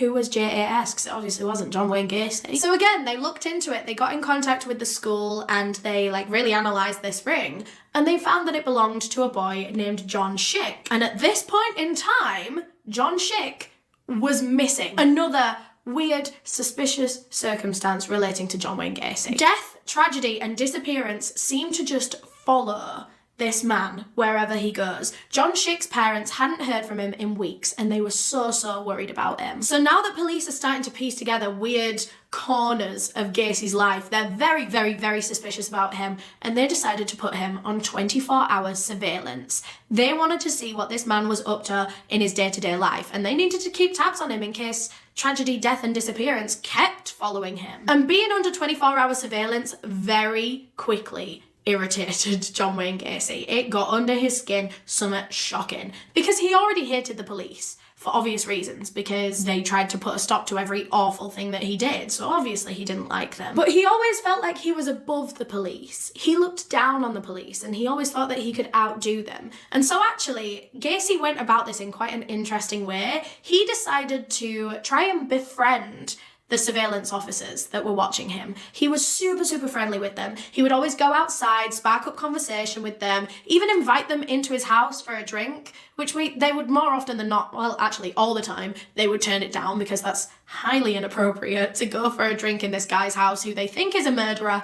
Probably a murderer. In the end, Gacy got so miffed off with this 24-hour surveillance that he actually started accusing police of specifically targeting him due to his political affiliation. I don't know though. No one really believed it because there's evidence, man. There is evidence as to why they have you on surveillance, because weird shit surrounds you. It's not because you're a politician. So yeah, now Gacy's getting so miffed off with this surveillance that he starts taking the piss with it. He starts taking the mick out of these officers. So he would go and get in his car at random times during the night, knowing that these police had to follow him wherever he went. So he would just take them on wild goose chases. He would go wherever he wanted. He would try and swerve around and try and lose them, and just generally try and make the surveillance officers' lives harder. Just because he could. So as all of this surveillance stuff was going on, the other police officers were trying to find any evidence that they possibly could against John Wayne Gacy. And so they were speaking to everyone in his life. Family, well, he didn't really have much family around him anymore, did he? But people that used to be his family, employees, and even people that he had rented out his bedrooms to, although there was no rent involved, his lodgers, the boys that he let sleep in his spare room. First up was David Cram, the first of the lodgers, the hitchhiker that he picked up off the side of the road and then attempted to rape twice before David had to run away and leave the company because his boss kept trying to rape him. At the time, David had never reported either of those incidents, but now that police had come to him and started asking about Gacy, he was willing to tell him every detail that he could remember. On top of the multiple cases of attempted sexual assault, David Cram also remembered something else really weird about his time living at Gacy's house. So one day, David was just chilling in the house and Gacy approached him and said that he had a gift for him. He put his hand in his pocket and pulled out a watch. And it was supposed to be like a bit of a jokey present because David Cram was really bad at timekeeping. He was always late to things. And so Gacy was like, look, I got you a watch so you won't be late anymore. So David laughed and he was like, oh, where did you get this from? And Gacy responded, from a dead person. David just thought it was like a really weird, dark joke at the time. But now that police had come to him because they thought that this guy was genuinely really dangerous, David now thought back to that incident and thought, oh my God, what if there was some truth in that? What if he had actually stolen some dead guy's watch? But that wasn't the only thing that now seemed weird in retrospect. David was remembering loads of weird stories about John Wayne Gacy. Like, for example, one time when the police came to search his house, actually, Gacy wasn't there at the time, but he came back to the house once the police had left. And as soon as he walked in, he saw mud all over the floors inside his house. And this sent him into panic mode. Gacy went pale as a ghost because he feared that this mud all over the floor meant the police had found his secret trenches, secret passageway under the house. And this is when police learned, right, David Cram sat there and told the police that for months, John Wayne Gacy had him digging out trenches, like underground passages, underneath the house. Gacy told David at the time that it was for like drainage or something. I don't know, he gave him quite a sound reason and David didn't think too much of it. But the way that Gacy panicked when he came back to the house suggested that those trenches were not for drainage and perhaps they had a much more sinister reason for existing. These underground trenches, this like passageway, is referred to in this case as the crawl space. So if I keep calling it crawl space, those are the trenches that David Cram and actually someone else dug, but we'll get there in a minute. So yeah, as soon as Gacy came back that day and he saw this mud all over the house, he flipped out, panicked, and had to go and check the crawl space for evidence of digging because he needed to see if the police had gone there. But when Gacy returned from the crawl spaces afterwards, David Cram said that he seemed significantly calmer, so he must not have found any evidence of digging, I guess. Police had no idea about this crawl space, these passageways underneath the house. David Cram telling them this was the first they'd ever heard of this. They hadn't found them by themselves. They had no idea they existed. And that was everything that David Cram could really tell police about John Wayne Gacy. He told them about all his personal incidents that he had with him and some other super weird stuff as well. So now police were even more eager to speak to the other lodger that Gacy had in his house before, Michael Rossi. And Michael had some very, very similar stories to David Cram. Like, for example, one day, Michael was just chilling in the house and Gacy came home with a new car, a random car that Michael had never seen before. So he went out and he was like, oh, where'd you get this from? And Gacy couldn't really give him a straight answer. He just didn't really answer. We'll come back to that car a little bit later on in the case, but Michael had so much more to tell police. Like, he was also involved in the digging of the trenches underneath the house, although at a separate time to David Cram. They didn't work on them together. Apparently, John Wayne Gacy had been very, very strict about where the boys could and couldn't dig. Basically, the trenches that he wanted were about 6 foot long,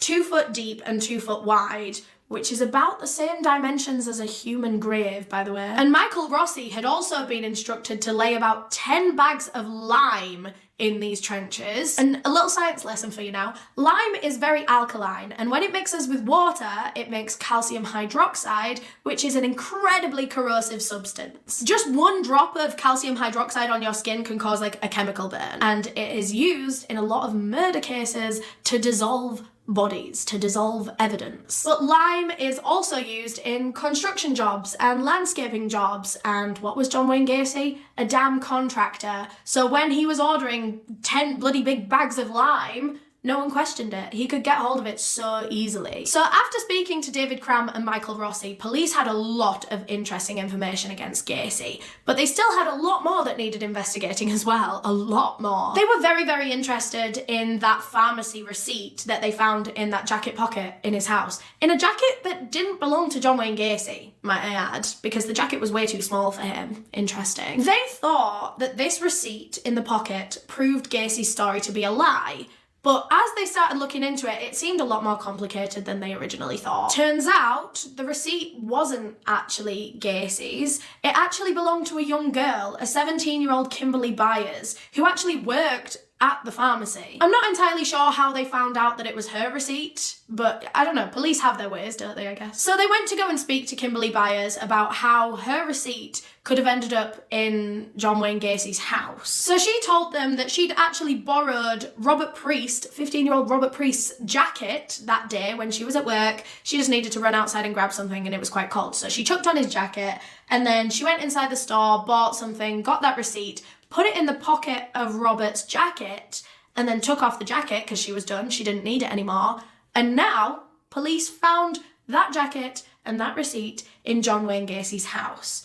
And now they knew that it was Robert's jacket. Suddenly, everything was making sense. Robert would have been wearing that jacket when he was abducted by Gacy. That's how it ended up there. So they asked Kimberly to try and describe this jacket to them, and she gave a description that completely matched this jacket in the house. It proved that it was Robert's. So they found his clothes, but there was no sign of Robert at the house at all. At this point, let me just remind you that John Wayne Gacy is still under 24-hour surveillance by police, and still no sign of Robert. They haven't seen Robert with him or anything like that, but Gacy himself is displaying some very, very weird behaviour. He'd pretty much let himself go at this point in time. He'd stopped looking after himself, stopped showering, personal hygiene completely out the window. He was unshaven. He wasn't changing his clothes every day. He was dirty. He was grotty. He looked tired, very, very tired, as if he wasn't sleeping properly, as if he wasn't, just looking after himself. And he was also seen drinking at all different times of day. Like, the surveillance police officers saw him getting drunk most days. By December 18th, 1978, Gacy had had enough of this constant police surveillance. And so he led those surveillance officers on yet another wild goose chase in his car, but this time, he went to his lawyer's office. Gacy stormed straight into his lawyer's office and just told him that he couldn't take it anymore. The police surveillance was making him so anxious that he wanted to sue them. So he and his lawyer sat in that office and drafted up a $750,000 lawsuit that demanded that police stop surveillance immediately. Little did he know that as he was trying to sort out this lawsuit, police were also trying to sort out another search warrant for Gacy's home. So they didn't know, but they were like racing against each other to see who could get their thing sorted first. Because whoever was done first won, essentially. So a court date was set for Gacy's lawsuit on December 22nd, in 3 days' time from when they drafted the lawsuit. So that meant that police had 3 days to get this search warrant sorted and go and search the house. It really was a race against time. This also meant that they might only have 3 more days of surveillance. They might actually have to stop the 24-hour surveillance if this lawsuit goes to plan. So the surveillance officers knew that they needed to see something. They needed to get something against John Wayne Gacy quick. But how were they going to do that? How were they going to coax something out of him? The very next day, on December 19th, John Wayne Gacy was acting normal again. He seemed to be fine on this particular day. He went outside his house, started speaking to surveillance officers, as he often did, and again, he invited them into his house for a drink. And the surveillance officers always turned him down. Always, because it's just inappropriate for them to go in and have a drink with him. But at this point, they were desperate. They knew they didn't have much time left, and they needed to get some information on this man. And so on this particular day, they were like, all right, yeah, we'll come in for a drink. They were being voluntarily let inside their suspect's home. To be fair, I feel like it might have been a good idea for them to go in before now, but anyway, it was like having a free search warrant, really, wasn't it? Although they're not really allowed to search. I suppose they can look with their eyes. But anyway, the police got inside the house anyway. So they went and sat in the living room, and they were just having quite an irrelevant chat, because obviously this wasn't an interview, it wasn't a questioning, they couldn't really ask him about the murder. So they were just asking him about like boring irrelevant stuff, his job, his clown stuff that he does. At one point during this conversation, one of the officers excused himself and went to the bathroom. And, you know, everything was cool. He went to the bathroom, as one does. And then he flushed the toilet. And that was when things got weird. All of a sudden, when the toilet flushed, this foul odour just filled the room. It was as if that flush had like triggered it, and this horrid smell just like came out of the toilet. But it wasn't like a toilet smell. You know what I mean? It wasn't like a bathroom kind of smell. In fact, the officer knew exactly what that smell was. It was the smell of human decomposition. And apparently, human decomposition is one of those smells that humans just kind of instinctively know. I mean, this officer had smelt that smell before because he'd worked on homicide cases before. But it's supposedly, I mean, I've never smelt it before myself, but it's supposedly one of those smells that you smell it and like instinctively it is built into us to know what that is, you know, to be able to like protect ourselves or whatever. And apparently if you've smelt it before, it's one of those smells that you like never forget. And so as soon as this officer smelt human decomposition, like taking over the room, he knew that they had to crack down on this investigation. This was something that they hadn't noticed in the search before, because when they went and searched his house and they found that big list of items that I talked about earlier, none of the officers had gone to the toilet. So no one had flushed the toilet, so no one had like triggered this smell in the house. But now they were realizing that something must be going on underneath the house, you know, within the sewage and the pipes and that, you know. So once the police officers left Gacy's house that night, this officer raised the alarm with everyone else on the team because he feared that maybe that was the smell of Robert Priest's dead body, and maybe his body was buried underground somewhere near the toilet, and so the flush had like triggered that smell to come up. So now that second search warrant that police were trying to get could not come quick enough, because now they knew exactly where to look. They had a plan. Once they got that search warrant, they were going to go underground under that bathroom because they needed to know where that smell was coming from. But the investigation was about to take a very unexpected turn less than 24 hours later. The next day was December 20th. John Wayne Gacy drove himself to his lawyer's office once again on the premise of talking about this lawsuit that they had in the works. But when he got there, he looked just awful, honestly. Like I said, he was disheveled, he was unshaven, unshowered, he smelled, he was in like dirty clothes, and as soon as he got to his lawyer's office, he asked for an alcoholic drink. And I think it was the morning time. And this was a request that his lawyer wouldn't usually fulfill. He wouldn't usually get his client an alcoholic drink in the middle of the day. But looking at John Wayne Gacy, he felt like Gacy needed one. So the lawyer went out to his car, he had a bottle of whiskey, I think, in his car, and he brought it back into the office and poured Gacy a drink. As he was drinking this glass of whiskey, Gacy picked up a newspaper that was on his lawyer's desk, and on the front page of this newspaper was a big picture of Robert Priest with the words "missing" right above it. Gacy was quite drunk at this point. He must have been drinking that morning before he got to the lawyer's office. But anyway, he was looking at this newspaper, looked at this missing poster of Robert Priest, slammed the newspaper down on the table and just pointed at it and said, "This boy's dead.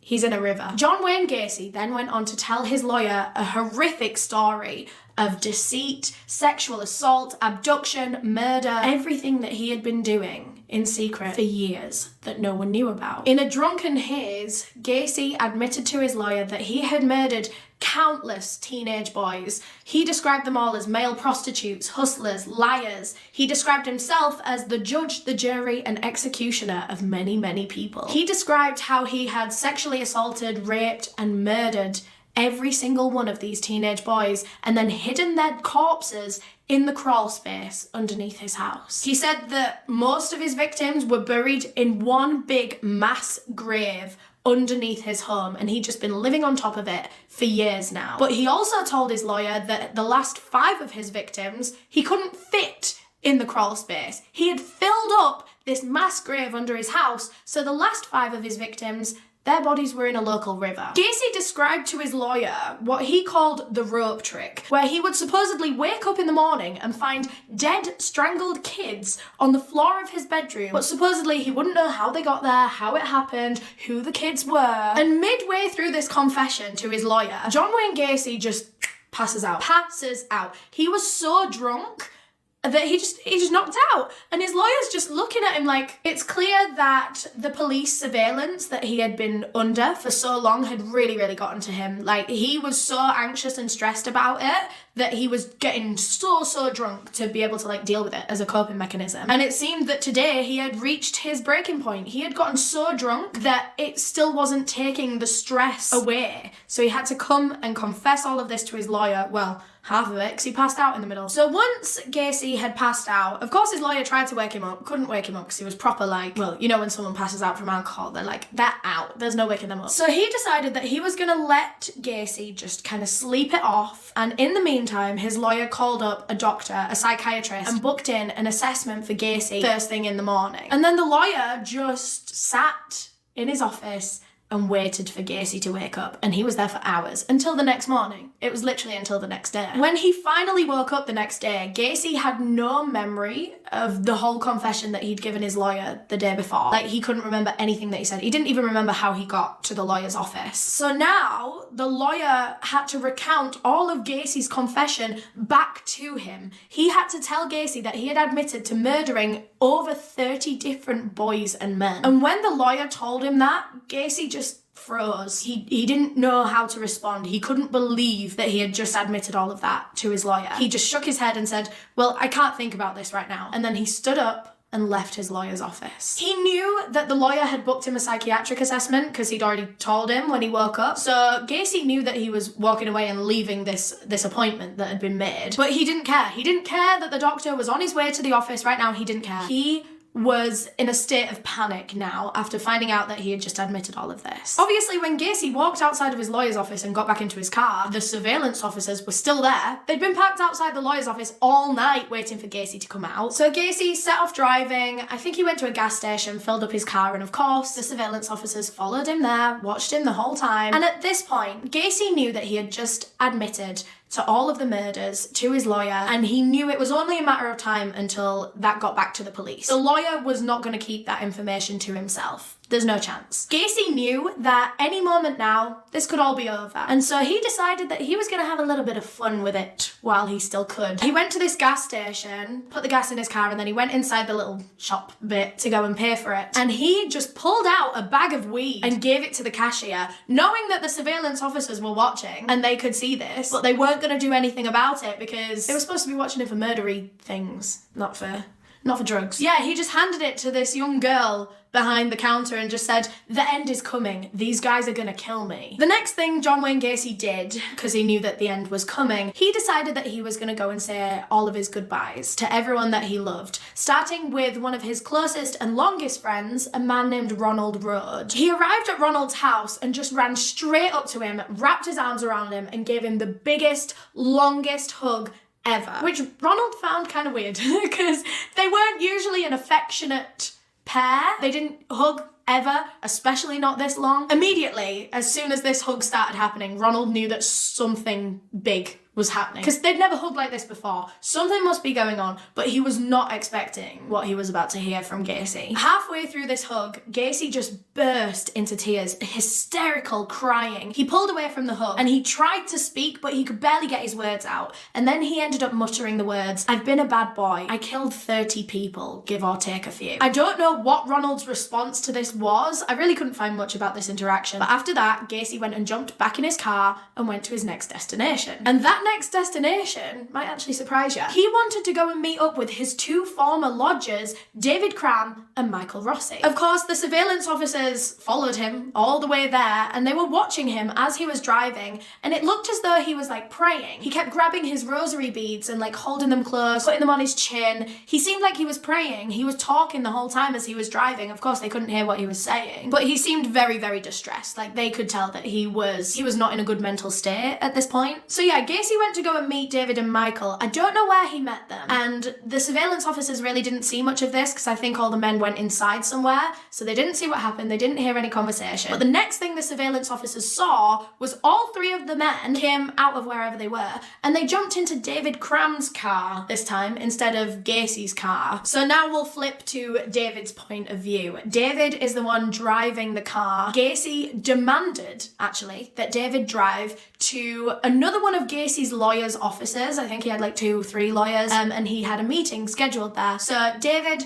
drove him to the lawyer's office, and Gacy demanded that the two of them had to wait outside the office for him in that car for when he came back, because they then had to drive him somewhere else after that. So while Gacy was inside his lawyer's office in this appointment, David Cram got out of the car and went to go and speak to the surveillance officers that had been following Gacy for weeks. They asked David Cram what Gacy had been saying when they'd all gone inside that house, and of course the officers couldn't hear anything. And David Cram told them that Gacy had just confessed to killing around 30 people. The surveillance officers just told David and Michael to get back in the car. Don't let on to Gacy. When he comes out of that appointment, don't let on that they have said anything to the police. Just act normal, as if nothing just happened, as if that conversation between David and the police never happened. So Gacy, totally oblivious, comes out of this appointment, jumps right back in David's car in the passenger seat, and demands that David drive to the next destination, which was a cemetery. When he arrived, Gacy walked to his father's grave and sat beside it. And then his behaviour started to take a bit of a turn. He was talking to himself, although it was probably like talking to his father, I guess. But his voice was getting like louder and louder and more animated, more emotional as this one-sided conversation was going on. He was getting increasingly more erratic as he was sitting there. They could tell from just observing it. He was clearly still very drunk as well. And it was at this point that the surveillance officers started putting pieces together, and they started realizing what Gacy was doing, that he was saying his final goodbyes to everyone that he loved, to his friend, and now to David and Michael, and now to his father's grave. So now the officers are thinking, well, why might he be saying his final goodbyes?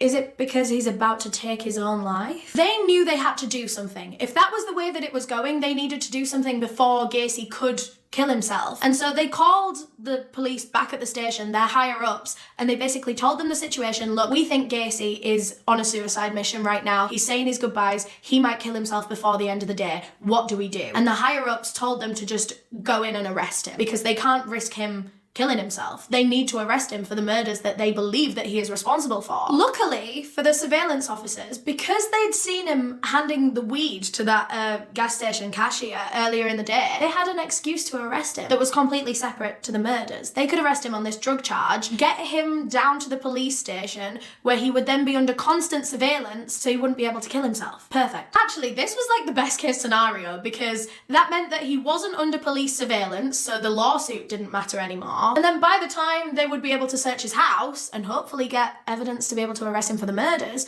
they'd know exactly where he was. He'd be in the police station. Easy as. So that's exactly what they did. The surveillance officers moved in and arrested John Wayne Gacy for the drug charge, whatever. They took him back to the police station. He was in police custody, and later that day, police went to go and speak to him in his holding cell. They told them that they had been given the search warrant, and they were about to go and search his house for a second time, and that they knew about his crawl spaces, and they would be searching his crawl spaces. They even told him that they expected to find the dead body of 15-year-old Robert Priest under his house. So they were preparing Gacy for what they were about to find. But his response kind of shocked them. He turned to them and he said, "You're not going to find Robert's body under there, but you will find another boy." He said that he had killed a young boy by accident many, many years ago, and it was in self-defense, right? And he panicked because he didn't want to get caught for killing this child, and so he buried the body underneath his garage and then like concreted over it and put the garage over it so that the body could never be found. Police didn't really buy this story, but I mean, it didn't really matter anyway, because he had confessed to multiple people that he had murdered like 30 people. They had so many different people come into police being like, John Wayne Gacy's just told me he's killed 30 people, do something. The lawyer knew, David Cram, Michael Rossi, Ronald Rhodes, so many people had heard this story from John Wayne Gacy at this point that why would they believe him? Why would they believe that he killed one kid in self-defense years ago? I don't know, whatever. So anyway, they go and they search John Wayne Gacy's house, but it seemed that Gacy had tried to put a couple of obstacles in the way to prevent this search from going ahead. Gacy had unplugged his sump pump, which basically it's a pump that removes water from an area that has no natural drainage, aka the crawl space. It had a sump pump in it so that it wouldn't get flooded with water. Gacy knew that police would likely be trying to search that crawl space at some point, and so he'd unplugged this to make it harder for them to get in there and search. A clever little trick from Gacy. Clever, but not clever enough, because all police needed to do was plug it back in and it'd drain all the water again. Literally, it put them out for about 2-3 hours. They plugged it back in, waited a couple of hours for it to drain the water again, and then they were good to go. They could go in the crawl space and they could search. In the meantime, so they'd plugged this pump back in, yeah, it's draining. In the meantime, they searched the rest of the house. They were looking for any other evidence that could connect Gacy to any of the victims or any evidence that murders had taken place inside that house. But they didn't find, anything. They couldn't find anything. They'd already found a lot in the first search, to be honest. They'd found the ring and different items of clothing that didn't belong to Gacy. They pretty much found everything that they were going to find in the actual house itself, but they didn't lose hope because they knew that they were about to find something under that house. They didn't know what, but they knew that there was going to be something there. So a few hours later, once the crawl space was fully drained, they sent in evidence technician Daniel Gentry. He was the first person to go in there, just him, all by himself. He went in and the first thing he did was measure the crawl space. It measured 9 by 11 meters. And this 9 by 11 meter space that he was in seemed empty. It was literally just like a mud room. It was an empty room. So Daniel took a shovel in there and he went to the furthest corner of the crawl space that he possibly could, and he started digging. Within just a couple of minutes of digging in that crawl space, Daniel uncovered a petrified human arm with a bone sticking out of it, and it was quite a small arm as well, suggesting that it could be a child. Daniel shouted to the rest of the team who were still upstairs outside of the crawl space, and he told them immediately to go and arrest John Wayne Gacy. He said, "I think this place is full of kids." The next person to enter the crawl space along with Daniel was a police photographer. Of course, he was there to take pictures, but also to help out with the digging. So Daniel was in one corner and the photographer started digging in the opposite corner. And again, within minutes of digging, the photographer hit a bone. It was a small human knee bone, a patella. And what was most worrying about this discovery was that both of these men had found human remains on opposite ends of the crawl space, suggesting that maybe the whole thing was just full of human remains, wall to wall. And these remains that the men found were pretty much just bones. The bodies had completely decomposed. And decomposition to this level can sometimes take years. So how long had these bodies been there? How long had John Wayne Gacy been murdering for? Quickly following the last two discoveries, the searchers found a skull, a human skull, and then just underneath that, another human skull, buried just a couple of feet below, which also suggested that not only was the crawl space full wall to wall with bodies, but they were also stacked on top of each other as well. Police knew that separating the victims' remains from each other was going to be one hell of a task because, like I said, they were pretty much all fully decomposed, just bones, and they were all buried so close to one another that the bones were kind of intertwined. It was hard to tell what bones belonged to what body. It was genuinely like something out of a horror film. All of these police officers on this case had never experienced anything like it in their careers. It was just kids' bodies, one on top of another, in this mass grave underneath this man's home, completely decomposed, all their bones intertwined. It was awful. So as these searchers continued at the house and as they kept digging and discovering more bones, back at the police station, they decided to let Gacy know what they'd found. They pulled him into an interview room and they basically said, "They're still digging at your house right now, but already so far we have found bones from multiple different bodies. You are looking at multiple murder charges." But Gacy's response once again shocked them. He was always doing these quite unexpected little moments. He just turned to them and he said, "I knew this was coming." And he said that he was ready to clear the air. He actually seemed really unbothered by this whole thing, by police telling him this. The jig was up, but he didn't really care. In fact, it was almost as if it was a bit of a relief to him because, well, I don't know, this had been weighing on him for a very long time. He did seem very, very stressed. Probably more so with the police surveillance, but still. I think he was just glad that he didn't really have to keep this secret anymore. So in the early hours of December 22nd, 1978, John Wayne Gacy sat in an interview room and gave police a full confession of every single one of his murders, all the details that he could remember anyway, from start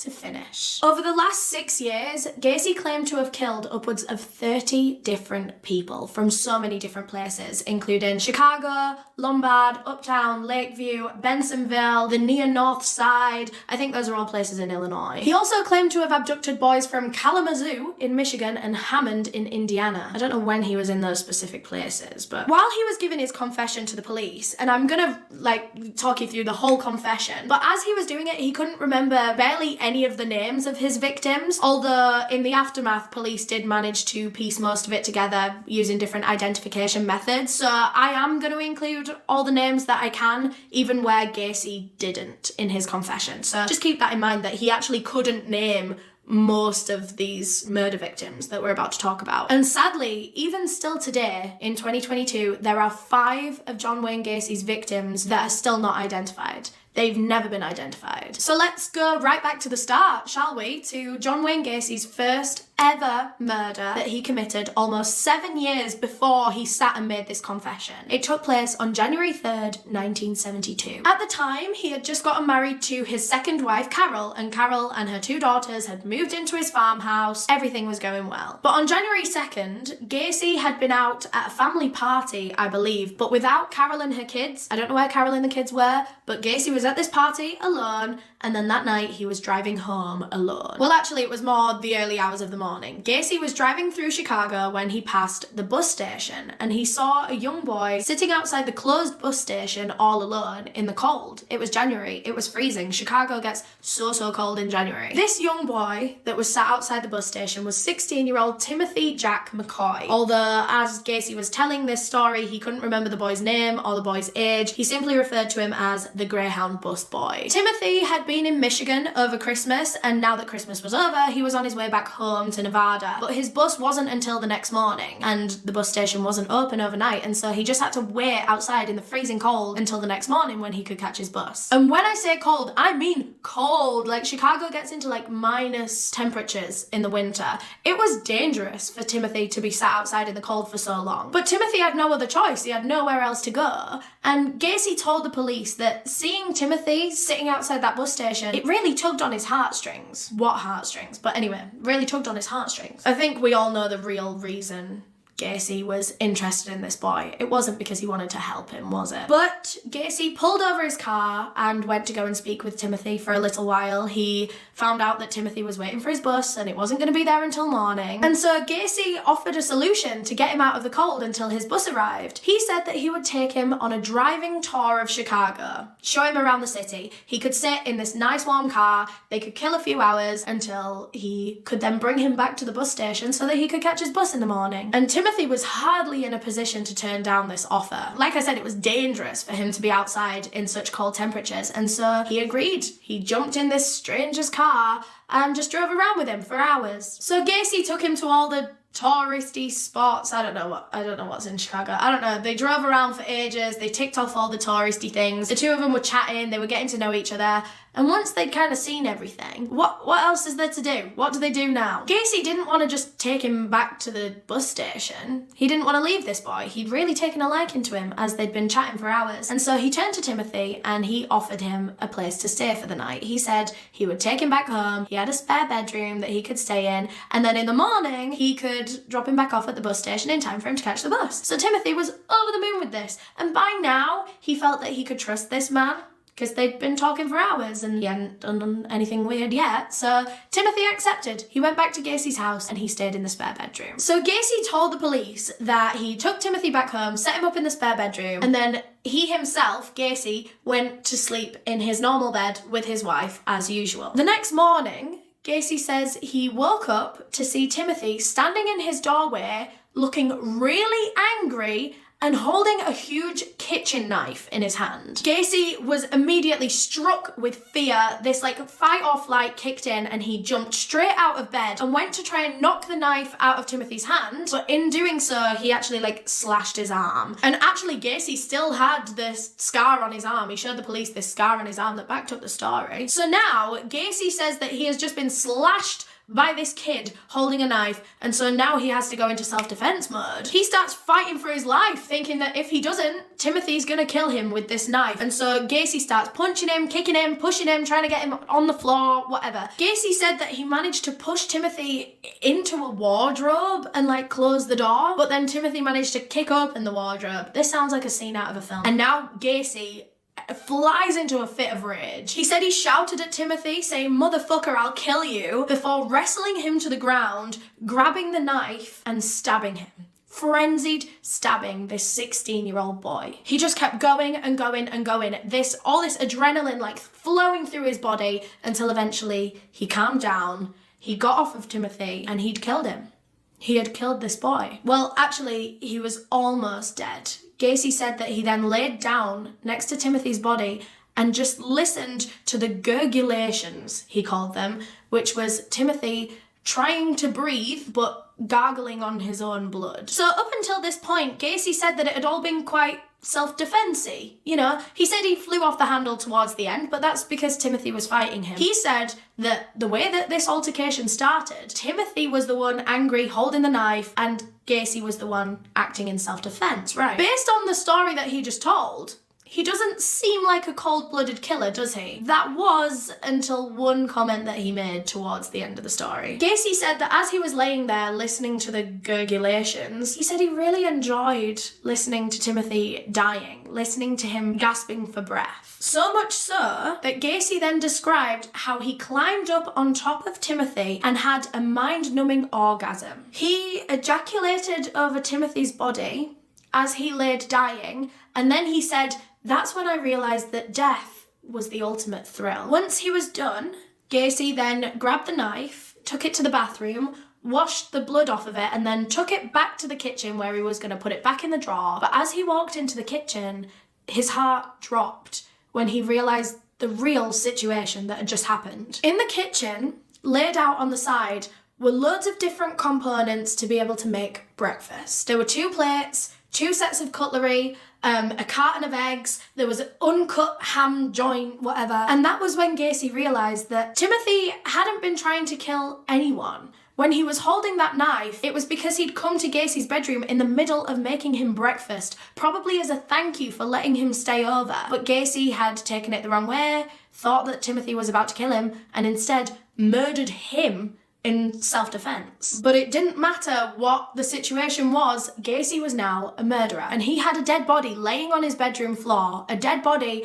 that he knew he needed to get rid of, otherwise he'd be in big trouble. So he spent the rest of the day burying Timothy's body on his land. He then poured concrete over the top of it so that no one would ever be able to get to that body. And like I said, that concrete is what became the foundations of the garage that he would later build and would actually later use as a place to murder more boys. So after this first murder, you'd expect him to keep going, wouldn't you? You know, especially with the way that he talked about it, especially with the aftermath of the murder, you know, realising that death was the ultimate thrill. It seemed like he really enjoyed himself. But actually, John Wayne Gacy had a 2-year cooling off period. He murdered this boy and then he was too scared to do it again for a while. His second murder victim came 2 years later in January of 1974. However, this second victim is one of those that is unfortunately still unidentified today, so we don't have a name. Gacy told the police that he strangled this second boy with a rope and then stored the dead body, this boy's corpse, in his wardrobe right next to the bed that he slept in with his wife. It was there for days, and his wife had no idea. Gacy said that he just didn't really know what to do with the body.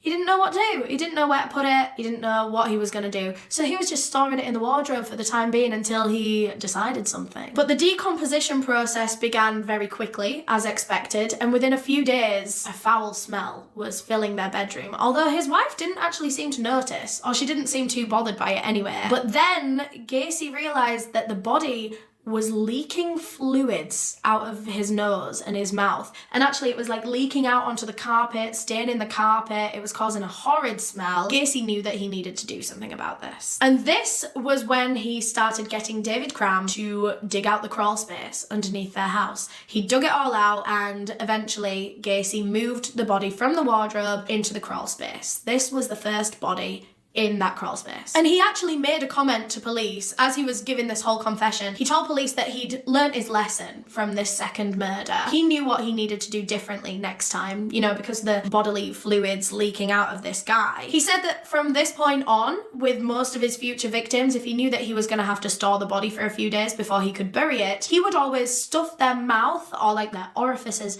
with rags or with underwear or with cloth or anything to stop the leaking. His third murder would come about a year and a half later, and the momentum of Gacy's murders is so interesting to me. His first few are like years apart from each other. He seems like too scared to do it again after the first few, but then after a while there's only like a week between some of his later victims. He was like on a roll towards the end. It's like towards the end he got addicted to killing. He couldn't go more than a week without doing it. He had like this urge to do it. Sometimes there were only days between his later victims. So yeah, the third of his victims was actually one of Gacy's own employees. He was an 18-year-old boy named John Butkovich. On July 30th, 1975, Gacy was 2 weeks late paying John. And so John approached him to bring this up very politely, very calmly. And so Gacy invited John into his car and they could talk about the money situation as he drove him home. So John did, jumped in the car,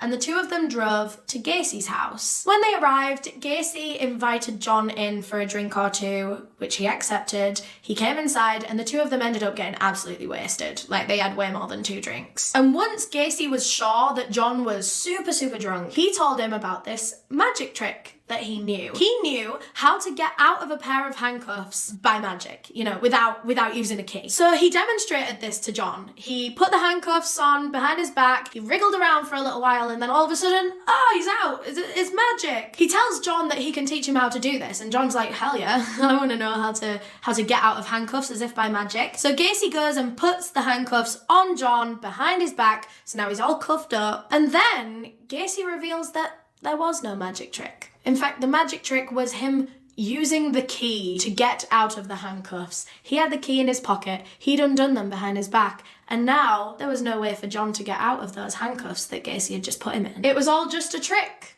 to get John Butkovich into those handcuffs so that he wouldn't be able to defend himself from what Gacy was about to do. Gacy pushed John Butkovich onto the floor and sat on his chest for a while. I actually think that Gacy thought that this could kill him, because Gacy was quite a big, heavy guy. And so I think he thought that just sitting on this guy's chest for a while might suffocate him, but it wasn't. It wasn't working. Or even if it might have worked, it was going to take too long. Gacy was getting impatient. So whilst still sitting on John's chest, Gacy then took his hands, pressed them against John's neck, and strangled him to death. Once he finished the job, Gacy then dragged John's body to the garage. Well, almost to the garage, but then he was interrupted. His wife, Carol, and her 2 daughters had been out that evening, hence why he was able to have John round at the house and do all this without his wife knowing. But they had just arrived home, just as Gacy was dragging the body to the garage. And suddenly he just started panicking. He knew that he couldn't let Carol or her daughters see this corpse that he was dragging around the garden. He needed to hide it quick. And so he literally just shoved it in this hole that had been dug underneath the garage. This wasn't supposed to be a permanent place for the body, just for the time being place, just to get it out of sight, and he would deal with it properly later. I think the hole was actually supposed to be for like drainage purposes or something, but right now it was the perfect makeshift grave for his third victim. After John Butkovich disappeared, of course he never returned home from work that night, and his parents were really worried. So they reported him missing to the police, and of course John Wayne Gacy was one of the first people to be interviewed because John was at work that day. So maybe his boss knew where he was. No one actually suspected foul play at this point in time. Not police, not his parents. You know, people thought that John Butkovich had just run away, and so they thought that Gacy might know something. Maybe John had been talking about where he was going to run away to or something like that. Gacy just told police that he didn't really know anything. He didn't know John very well. He didn't deal with him very often. He was quite a low-down employee, and obviously John was right at the top, so they didn't communicate all that much. But then a few days later, John Butkovich's car was found abandoned, with his keys and his wallet still inside. So now his parents are thinking, well, he can't have run away. Why would he leave all of his stuff if he's run away? Something bad must have happened to John, because he can't be alive somewhere and living somewhere without money or without his things. His parents started to think that John must be dead. But who could have done it to him? And that was when they remembered a conversation that they had with their son's boss, John Wayne Gacy,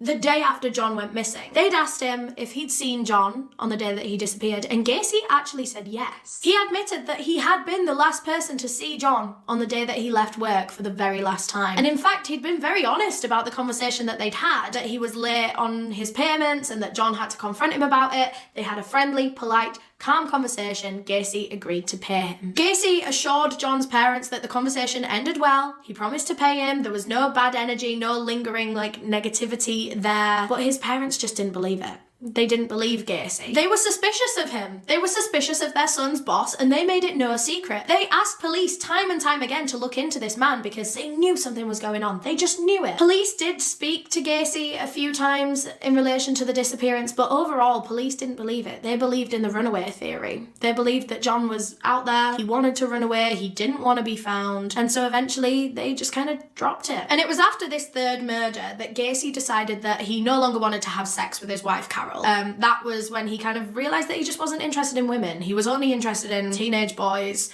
And so he ended the sexual part of the relationship with his wife. And this is important because Gacy said that once he stopped having sex with his wife, it was now in 1975 that he started having sex with young teenage boys exclusively. Gacy referred to this as cruising, where he would go out in his car, he would drive around Chicago looking for young teenage men, usually prostitutes, and he would pick them up and bring them back to his garage for sex. And if you remember, that's what led to his divorce from his wife Carol, was her catching him going into this garage time and time again with different young boys. But once their divorce was finalised, once Carol was out of the house, her and her daughters were out of the house, and Gacy had the whole thing to himself, this only accelerated his crimes. Now that he had way more privacy and he didn't have anyone to catch him, he could take advantage of so many more boys. So as I'm sure you can imagine, the speed at which his murders happened accelerated horrendously at this point in time. Up until now, his murders had been at least a year apart from each other, sometimes 2 years, sometimes a year and a half. But now the next 30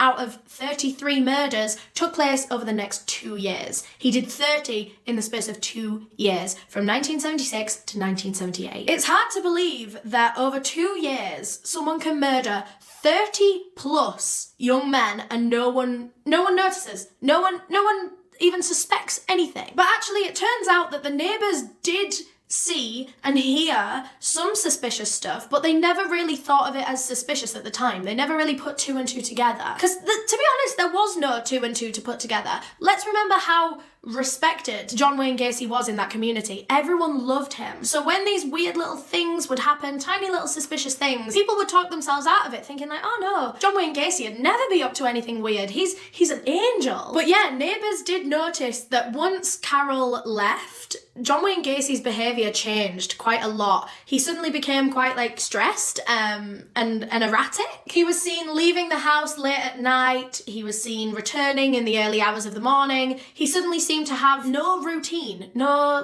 schedule. He was just doing weird things, weird times. And this was quite out of character for Gacy because he was quite a hard worker up until he started murdering a lot. But yeah, he used to work 15-hour days, didn't he? He was a grafter. He had a solid routine. But it seemed at this point all of that went out of the window and he just started acting completely different. Neighbours said that they would see the lights turning on and off in Gacy's house at weird times of night, middle of the night, the living room light would be on at 2 a.m. But again, they didn't really think much of it because it seemed that he had a really weird schedule these days. And actually a lot of the neighbours did see him returning to the house with young boys at weird times of night. But again, they dismissed it in their head. They just kind of thought that it was probably his young employees or whatever. I don't know. They came up with a lot of excuses for Gacy, just on his behalf, just because he was a good guy. But here's the kicker, right? And this is the one that I can't believe was never reported. Some neighbours reported hearing muffled screams coming from John Wayne Gacy's house in the middle of the night. And sometimes they would be so loud that they would wake the neighbours and their children in the middle of the night, yet no one reported anything. Why? And this happened on a few occasions. This wasn't a one-off thing.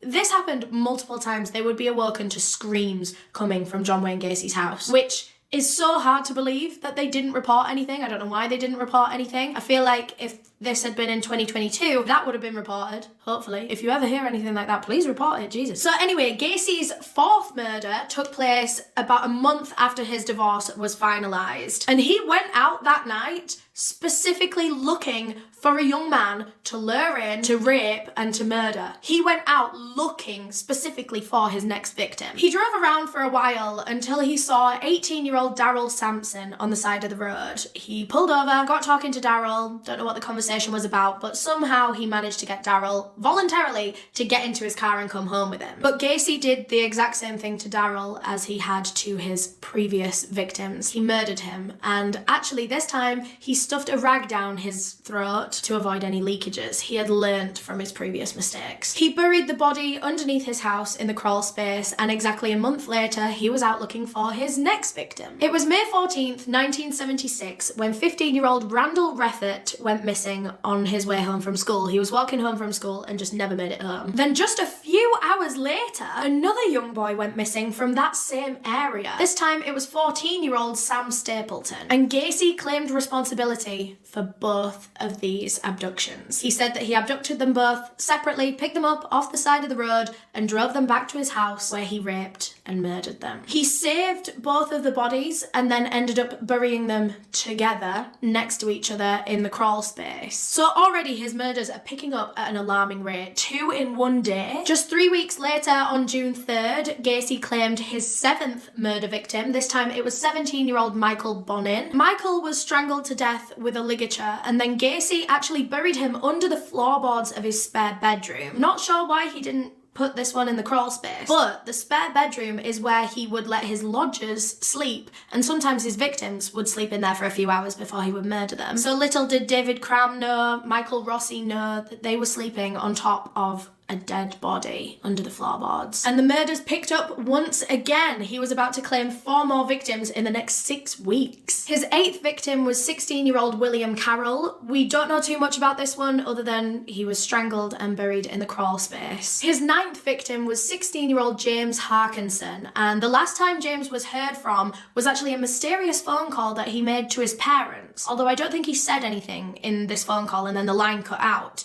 And it's believed that he made this phone call from Gacy's house. Maybe he was trying to get help. And the very next day after that last murder, Gacy struck again. His 10th killing was on August 6th, 1976. This time it was a 17-year-old boy named Rick Johnston. And again, we don't know much about the details of this one, although he was killed and buried in the exact same way as the majority of Gacy's victims. His next 3 victims, so 11, 12, and 13, unfortunately have never been identified, although they were murdered between August and October of 1976. One of these unidentified bodies is actually believed to be Gacy's oldest victim. Of course, because by the time the body was found, it was practically just a skeleton. They don't know exactly how old this man was, but his age has been estimated between 23 and 30 years old. But knowing John Wayne Gacy, I think it's safe to say his age was probably on the lower end of that scale. Victims 14 and 15 were actually 2 friends that John Wayne Gacy abducted and murdered at the same time. These were 16-year-old Kenneth Parker and 14-year-old Michael Marino. 2 days after that, Gacy then murdered another one of his own employees. This time it was 19-year-old William Bundy. He went missing after telling his parents that he was going to a party that night. And I don't know if this was a cover story or if Gacy had actually promised him a party. Who knows? Maybe he said that he was having a party at his house. But either way,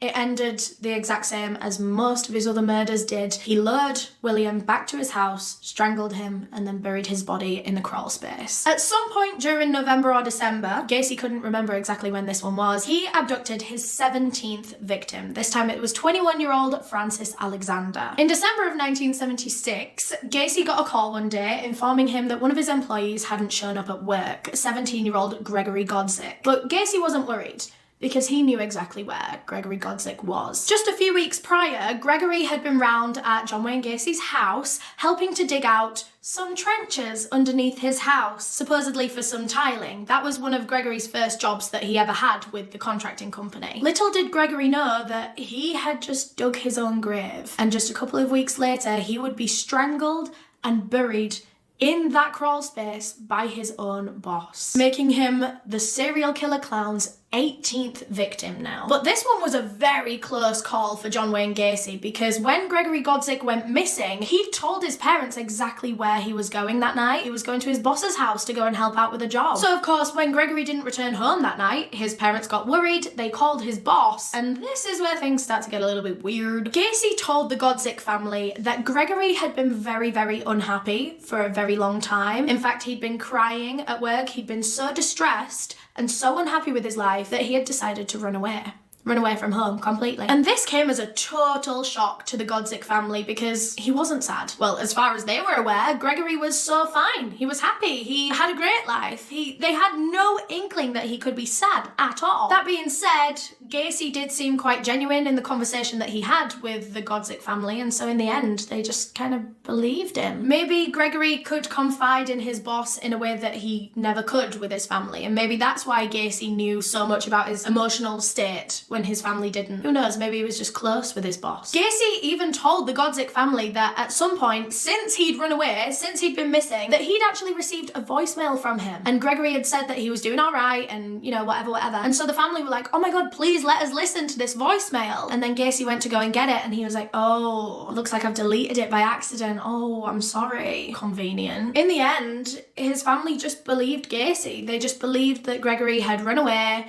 and they just hoped that wherever he was living a happier life. Little did they know that Gacy had murdered their son and buried him underneath his house. Going into the new year, 1977, Gacy claimed his 19th victim on January 20th. This time it was 20-year-old John Schick, and I don't know how Gacy and John Schick met, and I don't know how this came up in conversation, but basically at some point, Gacy offered to buy John's car off him, and so John drove the car to Gacy's house. Gacy had a look in the car, he was like, yeah, looks good, I'll take it. And so he invited John into his house for a celebratory drink while they signed all the paperwork to hand over the car. But once Gacy got John inside his house, he switched on him and he grabbed him by the throat and strangled him to death. This whole time, by the way, as John is being murdered in the hallway, Michael Rossi is in the spare bedroom because this was when he was living with Gacy. He had no idea that his boss was murdering another man in the hallway. The next morning, Michael Rossi woke up and Gacy was like, look, I've got this new car, look at my new car. And if you remember, Michael asked him where he got it and Gacy just couldn't give him a straight answer. He just kind of avoided the question. Turns out it was his murder victim's car. In the end, Gacy actually ended up selling the car to Michael Rossi, who was driving around in it for like a year. He had no idea where it came from, no idea that it was a murder victim's car. The only reason he actually stopped driving it after a year was because he got caught stealing petrol from a gas station or something, and so he had the car seized by the police. And once it was seized, they ran the license plate on the system and they found that it belonged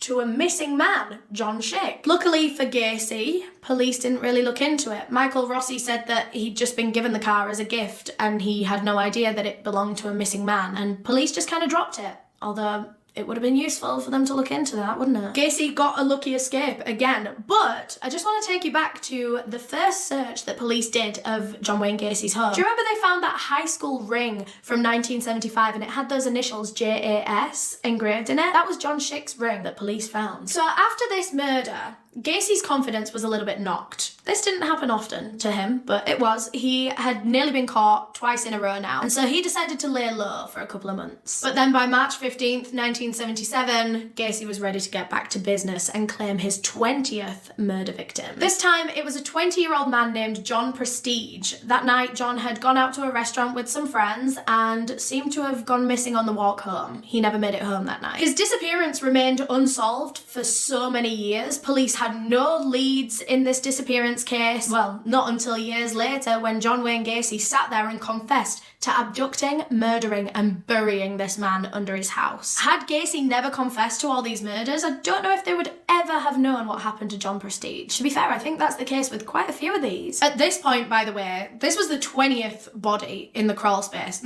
Just short of 20 bodies in the crawl space, because a couple of them were put in different places. But you can imagine how full this crawl space is getting by now. There were bodies on top of bodies bodies in there. Gacy's 21st victim is, again, still unidentified to this day. All we know about this victim is that he was between the ages of 17 and 21. And those cases make me so sad, man. Like, that was a young boy with hobbies and interests, likes, dislikes, hopes, dreams, passions. He had a family, he had things that he loved doing, and now we don't even know his name. All we know is that he was between the ages of 17 and 21 when he was brutally murdered. The 22nd victim of the killer clown was 19-year-old Matthew Bowman, followed quickly by 18-year-old Robert Gilroy. As you can see, John Wayne Gacy is building his confidence back up quite quickly now. He told police during his confession that it kind of became like an addiction. Like, he had to do it. He had this overwhelming urge. He would just be like driving in his car at night. He would see a young man on the side of the road and he just had to pull over and get him. It was like an insatiable urge inside him. He admitted that he would make sexual advances on all of the men, well, all of the young boys that he would pick up.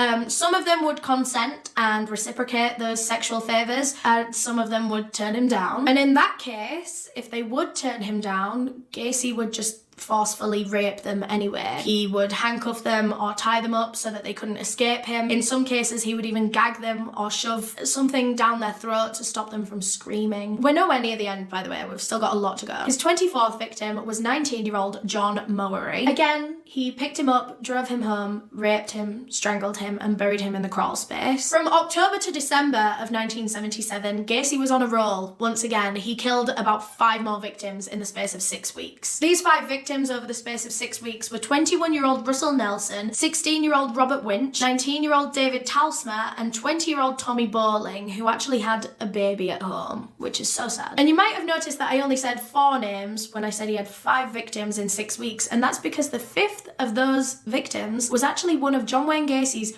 only survivors. And Gacy seemed to look back on this one particular assault very fondly. He remembered a lot more details about this one than he did all the other ones. It seemed as though this was one of his favourites. This victim was 19-year-old Robert Donnelly. Gacy had been just driving around one night when he noticed Robert walking down the street. He pulled over his car and abducted Robert at gunpoint. He drove him back to the house where he tortured and raped him for hours and hours. And one of these torture methods was repeatedly dunking his head into freezing cold water in the bath so that he was like nearly passing out. In fact, he actually did pass out at one point because Gacy had to pull him out of the bath, wait for him to wake up, and when he did, he taunted this boy saying, "Aw, aren't we playing fun games tonight?" Robert had been pleading throughout this whole ordeal for Gacy to just let him go, to just spare him, to just let him live. And of course, Gacy was loving every second of this. He loved experiencing the fear in his victims. Then after hours and hours and hours of being raped and tortured, Robert realized that the chances of him being let go alive were very, very unlikely. He really thought that John Wayne Gacy was going to murder him. His plea changed from "please let me go" to "please just kill me. Please just get it over with." And actually, this had the adverse effect on John Wayne Gacy. He took pity on Robert and actually decided to let him go. Gacy told Robert to jump in his car. He drove him to where he worked and then told him to get out. And before Gacy sped away, he told him not to tell the police. That was the only victim that Gacy ever, intentionally took pity on and spared and, let them live. I wonder what was so different about this one compared to the others. In the following days, Robert was so traumatized by what he'd been through, and he was so terrified that John Wayne Gacy was going to come back for him that he didn't tell anyone anything about what had happened to him. But after about a week of living with all of this just circling through his head, he couldn't take it anymore, and he eventually went to the police. Police immediately brought John Wayne Gacy in for questioning. I'm not sure how they knew exactly who to bring in, but they brought him in. But Gacy had already thought this through. He knew that there was a chance that Robert would go to the police, and so he already had a cover story ready. Gacy told the police that he and Robert were lovers, well, ex-lovers now. He said that the two of them used to be in a relationship, a very, how do I put this? It was kind of like a master and sex slave relationship where Gacy was essentially allowed to abuse Robert in a sexual way and it was consensual, you know? Gacy told the police that he had recently broken up with Robert, and Robert was very bitter about it. He did not want to break up. But also, he wasn't just bitter about the breakup. Gacy also said that he was bitter because he owed him money. So basically, Gacy's just telling police, look, don't listen to him. He's my jealous ex-boyfriend. He just wants to get back at me. He's just making up these lies to ruin my life. And police believed him. They didn't believe Robert anymore. They believed John Wayne Gacy. They let Gacy go completely free of any charges, and within a month, he was back to killing. His 29th murder was of a 19-year-old boy named William Kindred. His 30th murder was supposed to be of a 26-year-old man named Jeffrey Rignall, but this one didn't quite go to plan. With Jeffrey, he had found him on the side of the road, pulled over, abducted him, and once he got him inside the car, he chloroformed him to knock him out. He took Jeffrey back to his house, where he absolutely tortured this man. He raped him time and time again. He was whipping him, pouring hot wax on him. He was doing all sorts to this man. He was tied up the whole time as well. I can't remember if I said that. He was tied up. And whenever Jeffrey tried to fight back, Gacy would just grab the chloroform and knock him out again while he raped him. He actually did this a few times throughout the hours of torture that Jeffrey had to sustain. And it was around this time when he was torturing Jeffrey that Gacy realised he couldn't actually kill him because the crawl space was full. He had managed to fill up the crawl space with bodies now. So even if he was to kill Jeffrey, where was he going to put the body? There was physically no space left for another body, and so with that, the killer clown had to let another one of his victims go alive. Gacy drove him out to some random park in Chicago and chloroformed him one last time, and then left Jeffrey's unconscious body on the floor. Just left him to wake up. When Jeffrey did wake up, he managed to walk to his girlfriend's house. He told her everything, and then the two of them went to the police station together to report the incident. However, police did pretty much nothing to investigate this one, which makes me so mad. I don't know why. This man had been tortured, raped for hours, and police didn't really seem to care, actually. And this only pumped up John Wayne Gacy's confidence so much more, because at this point, he'd let two victims go alive and not seen any consequences. As far as he was aware, police weren't onto him. Like, he was invincible in his eyes at this point in time. He thought that he could do anything and get away with anything. His actual 30th murder victim was a 20-year-old boy named Timothy O'Rourke. However, once he killed Timothy, he had the same problem as last time. The crawl space was still full. Where was he going to put this body? So he had to think fast about where he was going to get rid of this body. And then he remembered the Des Plaines River that was like not too far away from where he lived. He hoped that if he threw the body in this river, it would just like get washed away. It might sink, it might disintegrate, who knows. And worst comes to worst, if it did wash up on the shore, then it might just look like a drowning victim. I don't know. Anyway, he disposed of the body in the Des Plaines River. Gacy was a little bit anxious after this one though, because he knew that there was the possibility that the body could wash up and then it could cause issues for him. So for weeks afterwards, months even, Gacy was glued to the news, waiting for a report to come up about a body being found in the river. He needed to know what was going on with this investigation. But every single day he would tune into the news and nothing was coming up. It didn't seem as though they'd found this body at all. So maybe the Des Plaines River was the perfect place to dispose of a body, if it's not going to wash up. So now, John Wayne Gacy's confidence is on its way back up. He realised that he could keep doing these murders and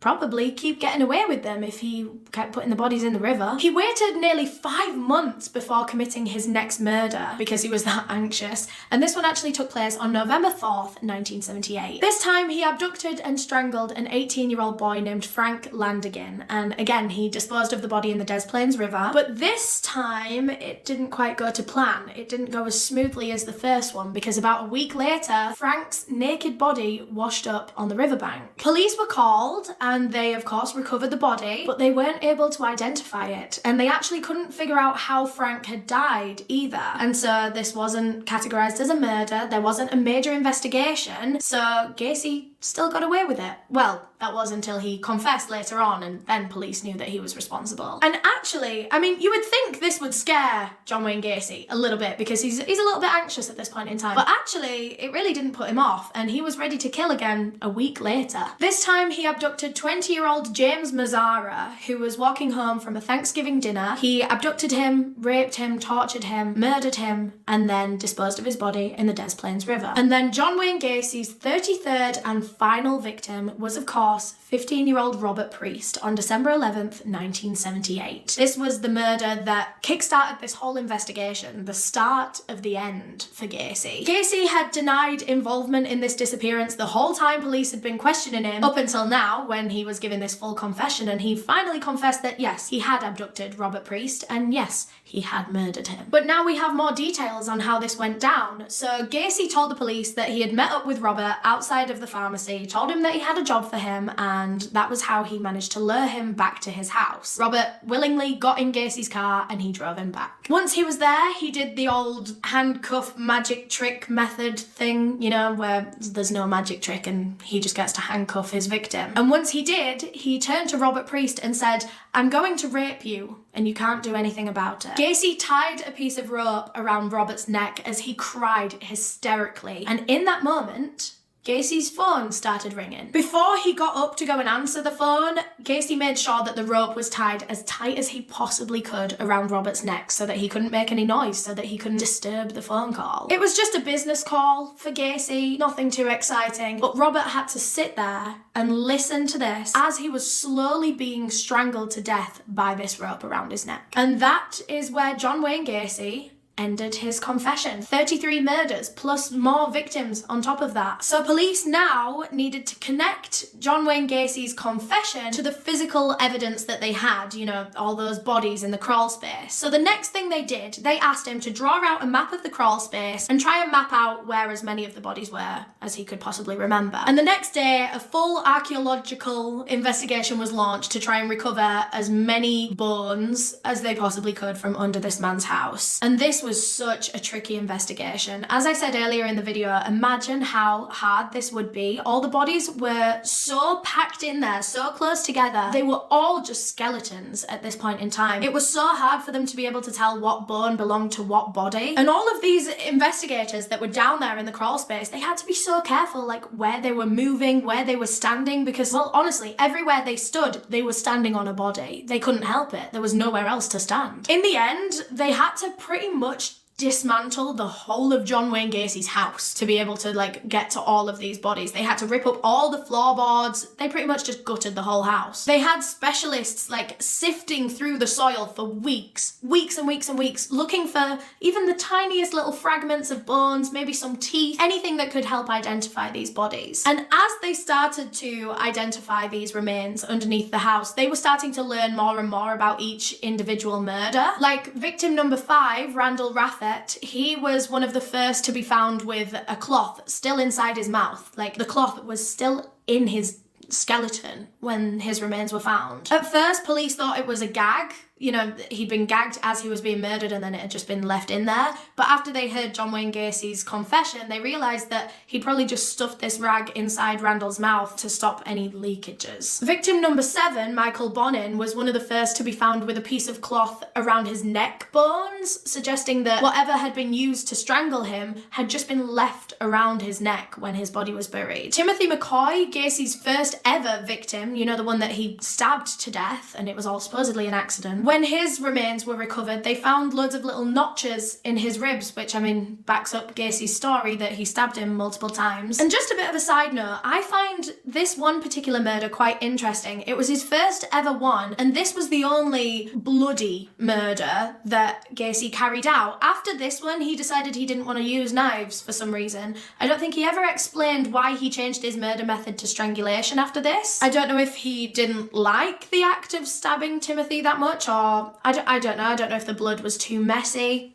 I really wonder why. That one really interests me. You don't see that very often, where they would do one murder in one way and then change completely for the rest. Gacy's 8th victim, William Carroll, his remains were actually found with a ball of socks in his pelvic region, suggesting that he had had this ball of socks stuffed inside him, inside his anus, around the time of his death. A couple of other bodies were also found with prescription medication bottles around the pelvic region, again suggesting that they had been shoved inside the men, but inside the boys when they were killed. And something else that was discovered during this investigation, as they were pulling out all these bones, it seemed that a couple of John Wayne Gacy's victims had been dismembered. had been chopped up, which is something that he conveniently left out of his whole confession. But they knew that it was true because a lot of the bones seemed to have been cut with a knife, like actually dissected. There were a couple of bodies that seemed to have been decapitated, all of their limbs cut off, some of them were just torsos. I mean, this was only a couple of the bodies, but I find it really interesting that he didn't even so much as hint about that in his confession. Finally, in March of 1979, after about 3 months of searches, police were finally done with John Wayne Gacy's house and the whole thing was demolished. The last 4 of John Wayne Gacy's victims were eventually found from the Des Plaines River, one of which had a pair of underwear shoved all the way down their throat, but this actually wasn't their cause of death. So this victim, his name was Frank, and this pair of underwear was shoved so far down his throat that it had actually made him vomit. But of course, the vomit couldn't come out properly, and so Frank actually ended up drowning on his own vomit. One of the last bodies to be recovered from the river was John Wayne Gacy's final victim, 15-year-old Robert Priest. He'd been choked to death by Gacy, and he was also found with wads of paper shoved down his throat. It's believed that Gacy probably did this when the phone started ringing, you know, to stop Robert from making any noise and blowing his cover. So now that all of this evidence had fallen into place, police could finally charge John Wayne Gacy with 33 counts of murder. They asked him one last time if there were any more bodies that they hadn't found or that they were yet to find, and Gacy responded, "That's for you to find out." So now Gacy was due to go to trial. Well, in about a year's time, obviously. The trial needed to be prepared. But in the meantime, he underwent 300 hours, well, over 300 hours of different psychological tests and observations, different assessments. They really wanted to know what the hell was going on in this man's brain to make him do all of this. And Gacy tried absolutely everything in his power to seem insane. He did not want to be found legally sane because that would mean that he would probably get the death penalty for what he had done. Whereas if he could seem like he wasn't mentally well, then he might just get time in prison or in a hospital, maybe. So John Wayne Gacy tried to convince all of his psychiatrists, psychologists, doctors, that he had multiple personality disorder. And he said that he had 4 different personalities, 4 different alters. There was the clown, who was jolly, fun, lovable, happy. There was the contractor, who was hardworking, determined. There was the politician, who was serious, mature, intelligent. And then there was Jack Hanley, although sometimes Gacy referred to this one as Bad Jack. And Bad Jack was a nasty piece of work. He was homophobic, he was abusive, he abused prostitutes. He just disrespected any member of society that he deemed less than him. And that was most people. Bad Jack referred to gay men and sex workers as degraded scum. It seemed that he had a particular hatred for like young gay sex workers. And Gacy told his psychiatrist that when he did that massive confession with police, he was just confessing to Bad Jack's crimes, and that the clown, the politician, and the contractor had nothing to do with the things that Jack Hanley had done. Wait, does that mean anything? I don't know why I haven't checked that. Can someone let me know if Jack Hanley means anything? I've just googled it. It's a museum, I don't know, an art gallery. But yeah, psychiatrists just didn't believe that John Wayne Gacy had multiple personality disorder. It just didn't seem genuine. It seemed actually far too convenient. And obviously psychiatrists know the exact symptoms and behaviours to be looking out for, and he just wasn't displaying like genuine symptoms of having this disorder. It honestly seemed like a desperate attempt to be seen as mentally ill in order to get away with his crimes, I guess. There were several different doctors that were brought in and they had several different opinions. None of them thought that he had multiple personality disorder. However, most of them thought that he did have paranoid schizophrenia, and he was diagnosed with that in the end. Doctors thought that these personalities that Gacy claimed to have were actually just voices in his head. It was just his schizophrenia. And because of this diagnosis, Gacy's defense team decided it would be best for him to try and plead not guilty to the murders and say that he just like wasn't of sound mind at the time when he committed them. But the prosecution didn't agree with that at all. They thought that Gacy was in full control of his behaviour, and they said that it was evident in the way that he went about things. things. He intentionally tried to cover up and get away with his murders. If he was mentally ill, he wouldn't realise that what he was doing was wrong, really. And he repeated this process over 30 times. So once Gacy's team realised that they wouldn't really be able to get away with the mentally ill excuse, they decided to switch up their story completely, and I can't believe this. They tried to say that the deaths were accidental. They tried to say that most, if not all, of John Wayne Gacy's victims had died from erotic asphyxiation. So they'd all consented to being choked or strangled during sex, and at some point things kind of got out of hand and it ended fatal. Although that was never the intent, supposedly. It was a consensual sexual act that just got out of hand accidentally and no one was to blame, you know? I'm not sure how on earth you could do that 33 times in a row. 33 times in a row. If that happened once, if you had a sexual partner and you were doing this consensually and they died in the middle of sex by accident, why are you repeating that 32 times? Just to see if it's going to happen again. What? And you're just burying the bodies every time. You dug out a whole grave underneath your house to just keep burying your failed sexual partners in. That just don't make sense. Not even a little bit. Not even a tiny bit. Anyway, sorry, I'm getting a bit heated. So during the murder trial, they were calling up a bunch of different witnesses, including Gacy's old lodgers, David Cram and Michael Rossi, his attempted victims that had managed to get away, even some old like KFC employees and workers that he'd known. One of his surviving victims took the stand and he was being quizzed for a long time about this. They were making him go into like details of his ordeal, and actually at one point he threw up as he was recounting all these details. It was so clear how traumatized he was. And throughout these victim statements, Gacy was seen laughing and smiling and smirking as if he was enjoying listening to the details of what he'd done to these boys, enjoying hearing how traumatized they were. All in all, the trial lasted a month and a half. And when it started, Gacy was super confident, he was cocky. I really think he thought he was getting away with this. But as time went on, as the trial went on, his confidence dwindled as he saw just how bad he looked in this trial. And by week 5, Gacy actually wrote a really long letter to the judge saying that he wanted a retrial because he didn't like the way that his lawyer had gone about things. He felt like his lawyer had actually acted in a way that was detrimental to his case. In the letter,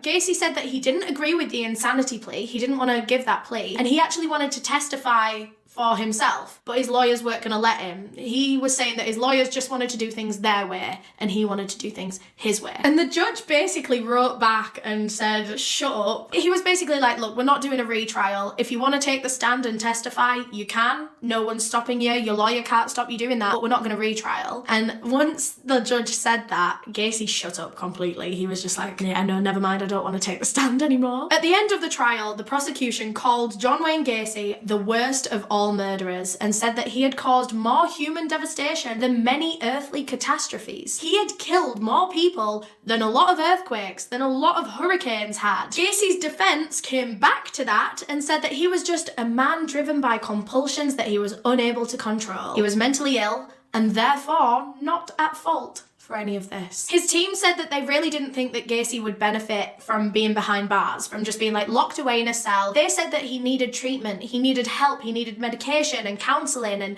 and psychiatrists. He needed hospitalising, not a prison cell. The prosecution argued that the insanity plea that they were trying to put in was a sham and that it was an insult to actual genuinely mentally ill people. There was evidence that John Wayne Gacy had planned and premeditated his murders. He had acted in a very calm, cool, controlled way throughout the whole thing. So the jury went to deliberate their verdict and it took them just 2 hours to come back and find John Wayne Gacy guilty of all 33 counts of murder plus a bunch of counts of sexual assault on top of that. The jury was then asked to go back and deliberate again, this time to see if they think John Wayne Gacy should be put up for the death penalty, if he should be executed. And again, it really didn't take them much time at all to come back and say that he should be executed. John Wayne Gacy's death date was then set for June 2nd, 1980. But he actually sat on death row for 14 years. He never ended up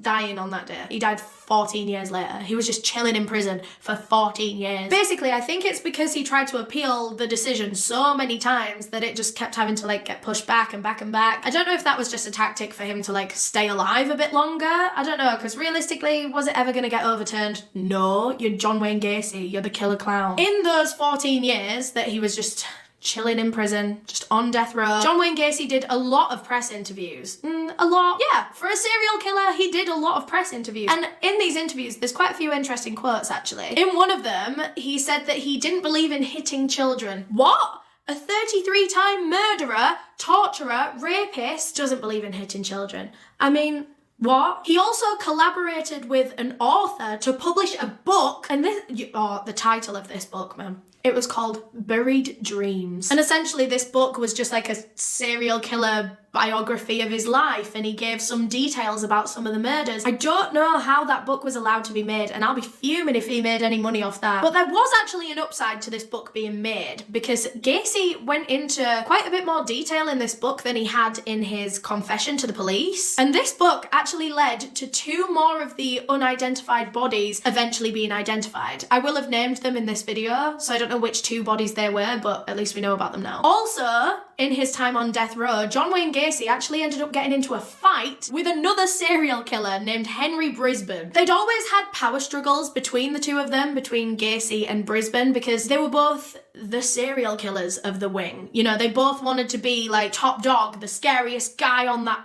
prison ward or whatever. They wanted to be king of the serial killers. So they would both always have these fights, these arguments, and then one day Henry Brisbane turns around and he's made a makeshift knife and he stabbed John Wayne Gacy in the arm, I think? Yeah, in the arm, random. So Gacy had to be taken to the prison hospital. He got some stitches. And Gacy's final death date was rescheduled for May 10th, 1994. And his last words ever to his lawyer were, "Taking my life will not compensate for the loss of others. The state is murdering me." The day before his execution, John Wayne Gacy was allowed to have a picnic on prison grounds with his family in order to say goodbye to them. But like I said earlier, what family? I don't know who showed up to that picnic. I really couldn't find much about it because he really didn't have any family in the end, did he? That night, Gacy had his final meal, his death row meal. Do you want to know what he had? Consisted of a bucket of KFC chicken, a dozen deep fried shrimp, a pound of strawberries, and a bottle of Diet Coke. He then went and prayed with a Catholic priest, and then he was sent straight to the execution chamber at like 1 a.m. They didn't even let him sleep and then go there in the morning to be killed. They were just gonna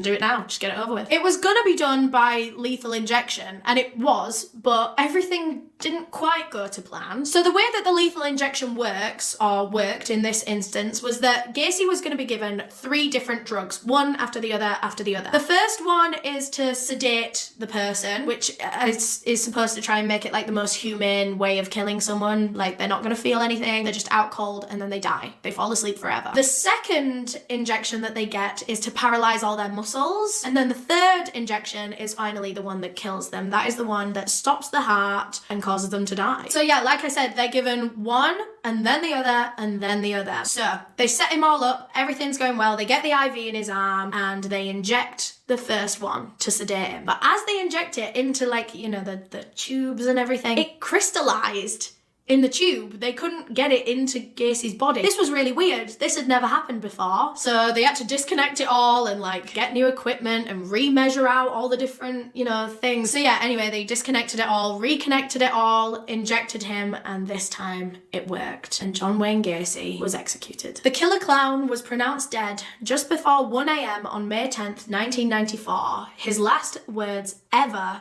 were "kiss my ass." After his death, John Wayne Gacy's brain was actually sent off for testing because what the hell went on there? I don't know if they ever really found anything, but it's actually still preserved in formaldehyde to this day. John Wayne Gacy's brain just exists somewhere in like a jar. I find that so crazy. The rest of his body was cremated. And one of the saddest things about this case is that 5 of John Wayne Gacy's 33 victims are still unidentified to this day. They found their remains, but they can't identify them, and none of their families know where they are or what happened to them. But yeah, that is everything for this really, really long case. I hope you enjoyed this video and thank you so much for watching. Thank you for coming back to my channel after my break. I really, really appreciate it. And I'm so excited to be back. I can't wait to make more videos like this. A huge, huge thank you to all of my channel members for supporting me and helping decide the cases that I cover, especially my tier 2 members whose names are all on screen right now. If you want to become a channel member, you can click the link to do so in the description, or you can click the join button if you're on a desktop. But yeah, thank you so much for watching. If you enjoyed, please leave a thumbs up down below. That would really help me out. If you want to subscribe, you can click this circle right here, or if you want to watch another video, there'll be one right there. Okay, bye!